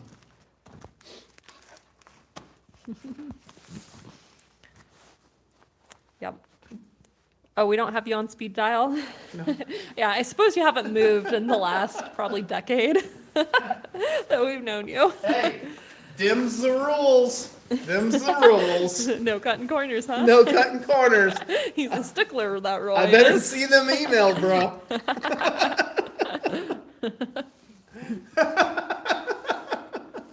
I'm just going to make you do it just because. That serves you right for winning. Make you have to jump through all the hoops. Oh. John Brunel says, cool, I take back all the mean things I said about you. Pass it on. That's good. Oh. Yeah, we also have some stickers. We didn't think to bring those out tonight, but they'll be in the next stream around. Yeah. We've got some new stickers. We have some 10-year anniversary stickers that are out. Those are going to be in future streams. We'll make sure we do good there. That way we have a lot of door prizes for folks. And that way other people can win. And yeah, that'll be good. Now I guess I can do one more thing. I give this away. I give the bottle opener away. Well, they wanted you to put it in the competition. Well, it'll be in the competition, but Oh, I mean, I did get a photograph. I don't know what else is yeah, I'll get required. pictures, for the thing. Okay. But Yep. I'll go ahead and give it away in the Wait, stream. but did they require you to ship it or something? Or I don't know. No, I don't know how I don't that think works. so. Don't think so. I'm not Okay. sure. I don't Ask know. Keith. Keith, what's the rules on the Blacksmith Challenge bottle opener thing? And while he writes that out, let's see. Michelle says, how many trees did you lose due to the ice? Oh, let's see here. So we didn't lose any trees. We lost portions and halves of trees. So not great. But I would say we're probably right around 60% of limb loss on most of our trees. So we lost a terrible bunch of limbs. And so I have an absolute mess of trees I have to chip. And so, tree limbs I've got to chip up and haul and drag and do things like that. But we're very fortunate. We didn't have anything come through our living room. We've got some trees up close to the house. We're very fortunate comparatively to a lot of other people in our area, northern Michigan, who had, there's been some stories of some, folks around here that actually had full-on trees come through their living room, and like jutting down 8 feet through the ceiling and stuff like that, like pretty crazy stories of people being trapped in their houses for a couple days because trees fell on so much that they couldn't even get out their doors to get out anywhere. So we are very fortunate in that regard. So it was an inconvenience and it made the trees look ratty, as nasty as all get out, but hopefully they'll outgrow it in a few years and it'll look good. Oh, yeah. While we were sitting in the living room having breakfast one day, a tree decided to land on top of our truck, too. Yeah, Yeah. that wasn't great. Yeah, but it just messed up a plastic bumper, but it wasn't major damage. So not it was a big real major minor. damage. So, Yeah. well, Keith, say anything? Yes, he did. He said, just pictures and video. You don't have to ship anything. Okay, cool. Yeah. There you go. See, we can so I give it away. could do that. Yeah. I'll just do pictures and videos. Yeah. That would be part of the thing. But we'll give it away in tonight's stream. Sure, why not? Who's interested in this bottle opener to give away? See, we got 48 people still. Has anybody been talking about that? Mm-hmm. We'll give this away as a door prize. Why not? All right. Wouldn't be the first piece of iron I've given away. Won't be the last. Good. This is like reminiscent of our old streams, Yeah. Some of the early ones, we just forge something and give it away on spot. Yeah, there you go. So someone's going to win that one that I made up tonight. and I'll ship this anywhere in the world. So, Available worldwide. okay? Okie Even if it dokie. costs me $100 to ship it to you, I'll still ship it to you.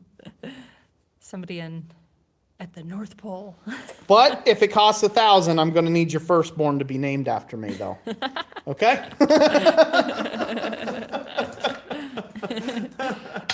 All right. All right. So this is going to be for this bottle opener that we made in this stream tonight in honor of Thomas. And we're going to give this away now to one lucky individual. Comment bottle opener or Yep. open a something. bottle for me, please, or something Yep. with bottle in the title. And we will rattle the anvil when we come to a halt. Jessica will pick a name at random. All right. Sound good? Yep. All right. Here we go.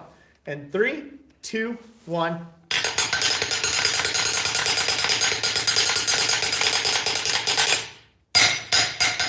Who do we have, Jess? We have Jeff Killian 6055 with bottle opener. Hey, Jeff Killian. Congratulations. You're the winner of this awesome bottle opener we made this evening. Or semi-awesome, anyhow. Oh, I think it's pretty cool. congratulations, Jeff Killian. Get with us through the contact email in the description. Them's the rules. Yeah, them's the rules. Them's the rules. Clappy hands. Sound Yes. good? Yeah, sounds great. All right. It's got to have a touch mark. Did you touch mark it?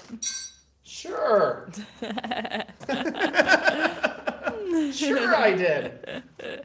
Oh. Yeah, I'll throw a touch mark in there. I'll just have Okay. to repolish it up.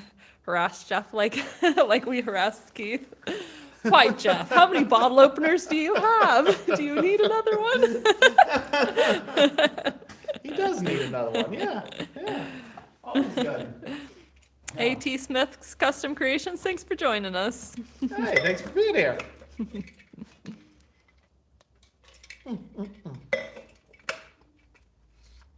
Well, that's a pretty fun stream, I think. Did pretty good. In my site says now you got to name your firstborn bottle opener. Yeah, his kids are pretty old, so I don't know if they like being renamed. Yeah. That would be fun to have somebody's firstborn named after me. Well, it might happen now that you've mentioned Yeah. it. I'd be like, why are we calling him Roy? Or if it's a girl, Roylina. Like, Roylina. jeez. Roylina. That would be a unique name. Yeah, it would be a Very unique name. Yeah. John Brunel says, if I ever win, I'm afraid of the hoops Roy's going to make me jump through. A bunch of them in increasingly smaller sizes, John. Jeff Gillian said it'll be in his display case alongside a steak flipper that Thomas made him. Awesome. Awesome. So, glad I can add to the display case. So, yeah, I've talked to Jessica many times and said we've got a display case inside our house of some of my older Ironworks and some of my older pieces and some of the things I even have on for sale on Etsy that haven't sold in a number of years. And we're like, oh, we'll just keep them in our house and let them beautify our home, until one of them sells. And so they're like, yeah, bunch of useless junk that'll go to a scrapyard someday. Inside the display case, it'll be down at the local Goodwill. No, that's not happening. Although sometimes it does take a long time to sell, but it finally does. That cattail sculpture you made for a YouTube video, that was like 6-7 years ago, and it sold just a few months ago. So I think it was longer than 6-7 years. It might was ago. like 8 or 9 years. if I looked up the video, Back, I'd have so- the timestamp on there. It was a long time ago. It was. Anyhow, so Yeah, yeah, yep. made up a cattail sculpture and it just lived in our living room. It did. We don't have any place to store stuff like that where it wouldn't get weather on it or something like that. So we just kept it inside our house, let it Might as beautify our well. home. Yep. So turn our house into a gallery basically Yep. Yep. for my old ironwork. But yeah, a lot of fun that way. So I need to grab a seat here, and I want to talk real quick about the plans for the future and that sort of stuff. You can stay put. Okay. We will stay put.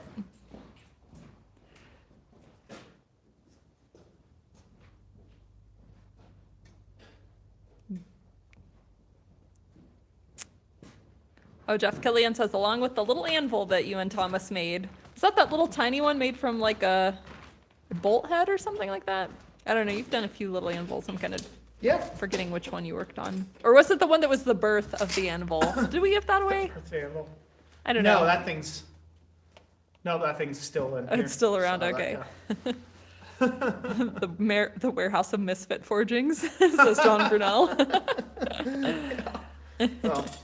All right. So, let's talk a little bit about the future. I want to talk about the future, and this where we'll end the stream on this note, hopefully. Was that a notification on my phone? Yeah. Oh, sorry, guys. Try to put it on vibrate. Yeah. Here we go. Good? Yep. Hopefully they can still hear me. Good, volume-wise. But, so, the future. You okay? Yeah. Yep. Okay. All right. So the future, as I see it here at Christ Center Ironworks. So this is what my plan is for the future. I believe forging is healing for me. I feel it's very good for me. My plan is to take and do more forging and do more filming in the shop this upcoming year. Right now, I am currently behind quite a bit. We had quite a few projects going on simultaneously, Thomas and I, in the shop. And my plan, all of my plans for the foreseeable future had Thomas in them. And, unfortunately, now that's led me to a place where I have to step back and I have to reassess. I have to reassess where we're going with things. But for those of you that do buy our blanks and support us in that way, and buy our CNC stuff, our pre-cut blanks and things, we will be continuing doing that. I'm going to be continuing to fill the orders. I have filled a whole bunch of orders in the past 3 weeks, and I will just continue to do that. Although it will be at a much slower pace. It will not be the same turnaround times that Thomas and I were able to accomplish together, unfortunately. I always said that we were a 2-guy shop doing 4 guys worth of work. And if you ever work a day with me, you know that to be true. We were hopping. There was never a dull moment here in this shop whatsoever. And so now I'm 1 guy doing 4 guys worth of work, basically. And so that being said, in order to have good balance and to strike balance and to get back into doing what I love, which is just doing more forging and filming type stuff, I am going to have to step back a little bit from that, draw in the reins. So what that means is, in the future, as of current, nothing's going to change right away, but I will most likely start paring down some of my blank offerings that I have. I will start paring it down to things that are my most popular sellers, things like that. I will keep some stuff online, but it won't be in stock. It'll be cut on demand. Because again, we have quite the expansive inventory. We have over 300 different designs available, and we have those in basically 6 different materials. So 3 different types of materials in 2 different gauges. So that's a lot. That's a lot to keep up with. And so going forward, like I said, there's going to be some adjustments and changes. They won't all go at once, but we will still be very much marching on into the future and continuing to do what we do and work and still put out good content. I want to do the type of work that I want to do, and the journey I've wanted to bring people along for the longest now is some of the more higher end work that I do. I want to bring you along those journeys and break it down to bite-sized manageable pieces and have education that way. Bring educational content back to the channel in a large way and do that. It'll be a bit old school. It's fine. I was talking to Jess today that I can't keep up with what the most modern trend on YouTube is. I'm starting to get old and I don't care anymore. I don't care what the newest trend is. I hate AI video garbage and content. I'm that cranky old man like, "Man, the technology these days." So I might get left behind, and I'm perfectly okay with that. I'm interested in doing good educational content and sowing more into the blacksmithing community as we go forward. So going forward, like I said, there will be some adjustments and there'll be some things and changes that we'll have to do. So bear with us, is all I'm saying. I guess I'm saying all that to bear with us. I have a whole bunch of videos in the tank. I was like that close to editing them, and then, the wheels fell off the truck for quite a bit here. And so now I'm behind by a lot. So I have to work through that stuff. I'm not complaining. We are otherwise blessed. We're blessed to know all of you fine folks out in the blacksmithing community. We're blessed to have good, close family and friends, and we're blessed to have a really great business. And for everybody who takes and supports us in that way, we're just blessed all around, and we're very thankful for it. To march forward, we will continue to forge and move on. When I feel comfortable with it, I may make a tribute video to my brother of the forge, Thomas. You may see that come out. You may not. I might just leave it here with the live stream that we've done here.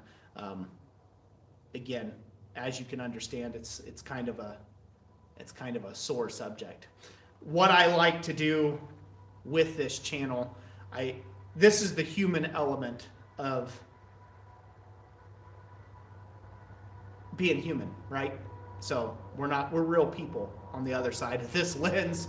We're not, we're not AI generated. We're not some, computer animation. We're not, a cartoon, right? We're real humans on this side of the camera, as you are real humans on that side of the camera. And this is just part of it, right? This is part of life. Loss is part of life, but it's what makes life so much more rich and so much more sweeter, and should be cherished, right? It should be cherished. And so I cherish the whole process of creation, and I hope to continue to do that here on YouTube, and both on the platform and off the platform. I plan on continuing to create some really cool stuff, and yeah, creating, just keep going on creating. So that is my plan. I hope that is your all's plans as well in whatever you endeavor to do. So I do want to put that out there, because oftentimes when there's something, tragic that happens, a lot of people get notions that, oh, well, they're not going to do this anymore. Oh, they're probably not going to be around doing that anymore. And just to dispel all those notions, we ain't going nowhere. So we are still going to be around. We just had the wind took out of our sails a little bit, but we're going to get back up to full steam before you know it. So it's a time and a season that we're in right now. And so we thank you all for your patience and just having your patience with you. And I thank you all for hearing me out too on such a serious subject as of earlier in this live stream. So so there you go.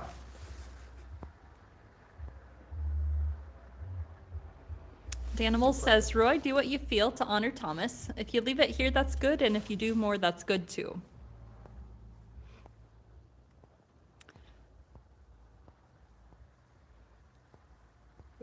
And Jeannie also said that whatever you guys need, we're here for you. Take your time. We appreciate it. Thank you.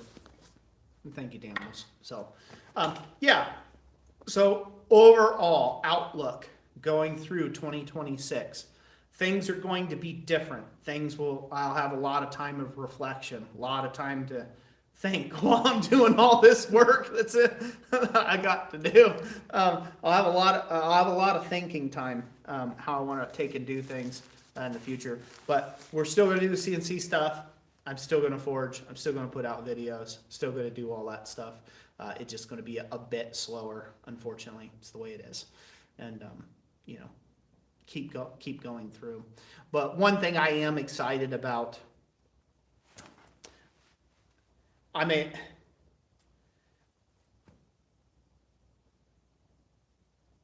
excited for the opportunity that I have, that I live, that because I have hope, because I have hope in a creator, because I have hope in Christ, that it's all going to be okay in the long run. And, you know, some people don't like me saying that, but I mean, hello, McFly, you tuned in to Christ-centered Ironworks. Not Chris-centered Ironworks, but Christ-centered Ironworks. So I just have to say it. That's the only thing between that and family is the only thing that's helped pull me through in this dark time, to be honest with you. And it's the thing that gives me hope for the future, and it's the driving power behind everything I do. And all the philanthropy, all the stuff like that, it's not just because I'm some great human being, because I'm really not. I'm really not. I'm just like you. I'm just like any of you out there. I have my struggles, I have my anger, I have rage, I have sin, I have all the emotions that everyone else has. So there's no pedestal here. I'm sitting on a stool, but it ain't a pedestal. And so there's no high and mighty here, nothing like that. I have hope. I have hope because I have a creator that's been there and who has went there before me. And I honestly truly believe that I will see Thomas again someday, and we will forge together again as brothers. So, and that kind of hope is the hope I hold on to going through 2026. So, and in that light, you'll see a lot of videos.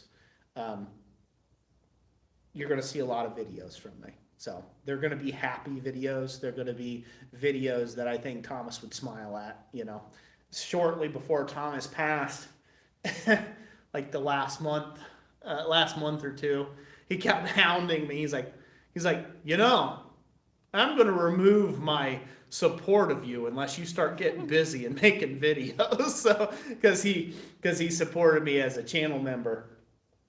He's a channel member, you know, and he's like, you know. It's like, I'm going to take my $4 elsewhere if you don't start getting busy making videos. So he liked to hit me with that, you know. he was starting to pester me quite a bit about that.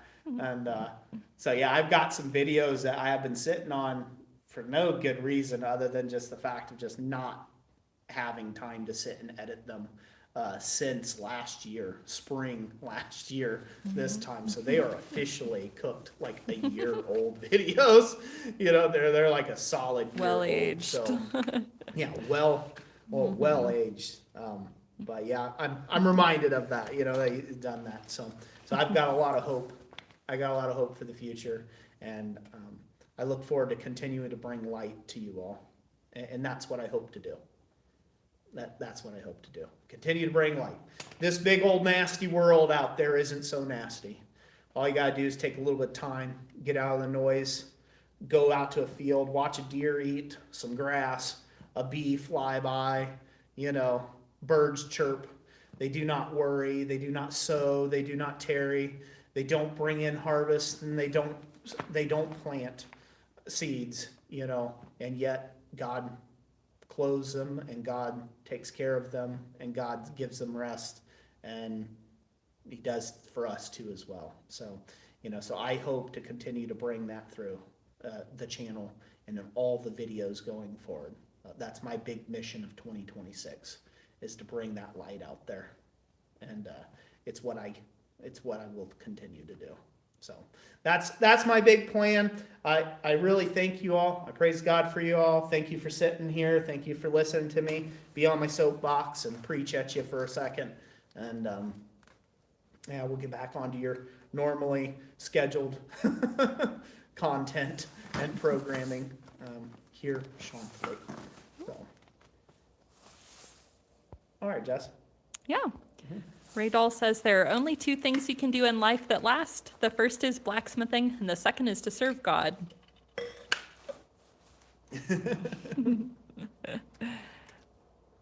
In my sights 0185 says it's never goodbye, it's just see you later. Amen. Amen. Ruben says, my condolences to you, your family, and the community. God bless. Be blessed and be a blessing. God is great. Thank you, Ruben. Appreciate that.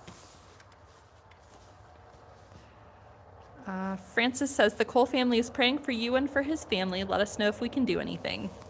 Thank you. I appreciate that, Francis. Your mama says, I'm praying for you all. Appreciate it, Mama. FN Section 8 says, always keep the hope and the memories. Much love from north of the border. Thank you. Much love from the south of the border. Here, they call us trolls here because we live under the Mackinac Bridge. Yeah, because we live under the Mackinac Bridge, yeah. Ken Foster says, have a better day each tomorrow, Youper-Roy. Youper-Roy. Youper-Roy. Eventually, I might have to just move to the UP, so this way I can be the Youper-Roy. Youper-Roy. You know? Yeah. That's right. Work on your ice beard game. Yeah. I need to like move like right along the Canadian border. Mm-hmm. And then that way, like one day when there are open borders, I can just like, hey! Stand over it. I can just pop, Like- I can just like step over on Yeah. it. Like, Hi, eh? Back in. You're being invaded by Youper-Roy. Yeah. Jeannie, I'm not sure if the bridge is still closed. Yeah, they will close it for the ice falling. Yep. Yeah, yeah. Yeah, the Mackinac Bridge, those towers are a good, I want to say they're like 200 foot up. You know, some of the cables and some of the cross beams. And so imagine a chunk of ice fall off that onto a car. Yeah, It'd be yeah. quite devastating. That So would be something. no bueno. Well, Yeah, Keith. anyway. Yeah, I will be reading a poem tonight. The Village Blacksmith. Several times after I'd read that in one of the live streams, you know, Thomas said, "Man, I love you reading that poem." So Here, gotta so switch we're- around. Oh, Come okay. over by you. Yeah, great. While you read. That will work. Give it a flip around. Oh, fingers in the frame. Boom! There we go. There's Jessica. Hello. There's Youper-Roy. Youper-Roy. The Youper-Roy. Ugh. There we are. There we go. They told me I'd look cold earlier. I'm like, Yeah. it's definitely in the 20s now. Keith, your favorite poem Yep. too? Awesome. Awesome. Yeah, so we actually got this from Speargrass Forge. Yeah, he made up this book, and got it. I think you can find it. I think you can find it on Amazon, can't you? Yep, Yeah. sure can. I don't think we have a link to it, We don't. but yeah, go on Amazon, check it out. Under the It's dedicated to me and us. yeah, it's very awesome. Dedicated to the hard work and behind-the-scene efforts of Jessica Adams and the Adams family. Yeah, awesome stuff. So, yeah, greatest community on earth. For Definitely, definitely greatest community on earth. So, yeah. So you want to read a couple poems out of it? Yeah, sure. Read Thomas's favorite. Yes, So most certainly. awesome. At some point, I'll just have to like memorize this completely and just be able to like say it on spot. Got a little okay. Yeah. This is the original by Henry Wadsworth Longfellow, The Village Blacksmith. Under a spreading chestnut tree, the village smithy stands. The smith a mighty man is he, with large and sinewy hands, and the muscles of his brawny arms are strong as iron bands. His hair is crisp and black and long, his face is like the tan. His brow is wet with honest sweat, he earns whate'er he can, and looks the whole world in the face, for he owes not any man. Week in, week out, from morn to night, you can hear his bellows blow. You can hear him swing his heavy sledge with measured beat and slow, like a sexton ringing the village bell when the evening sun is low. And children coming home from school look in the open door.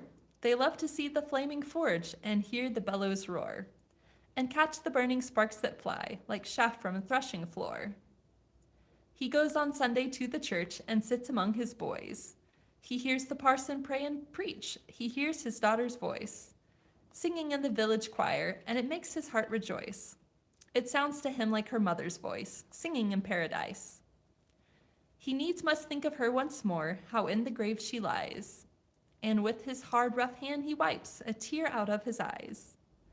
Toiling, rejoicing, sorrowing, onward through life he goes. Each morning sees some task begin, each evening sees it close.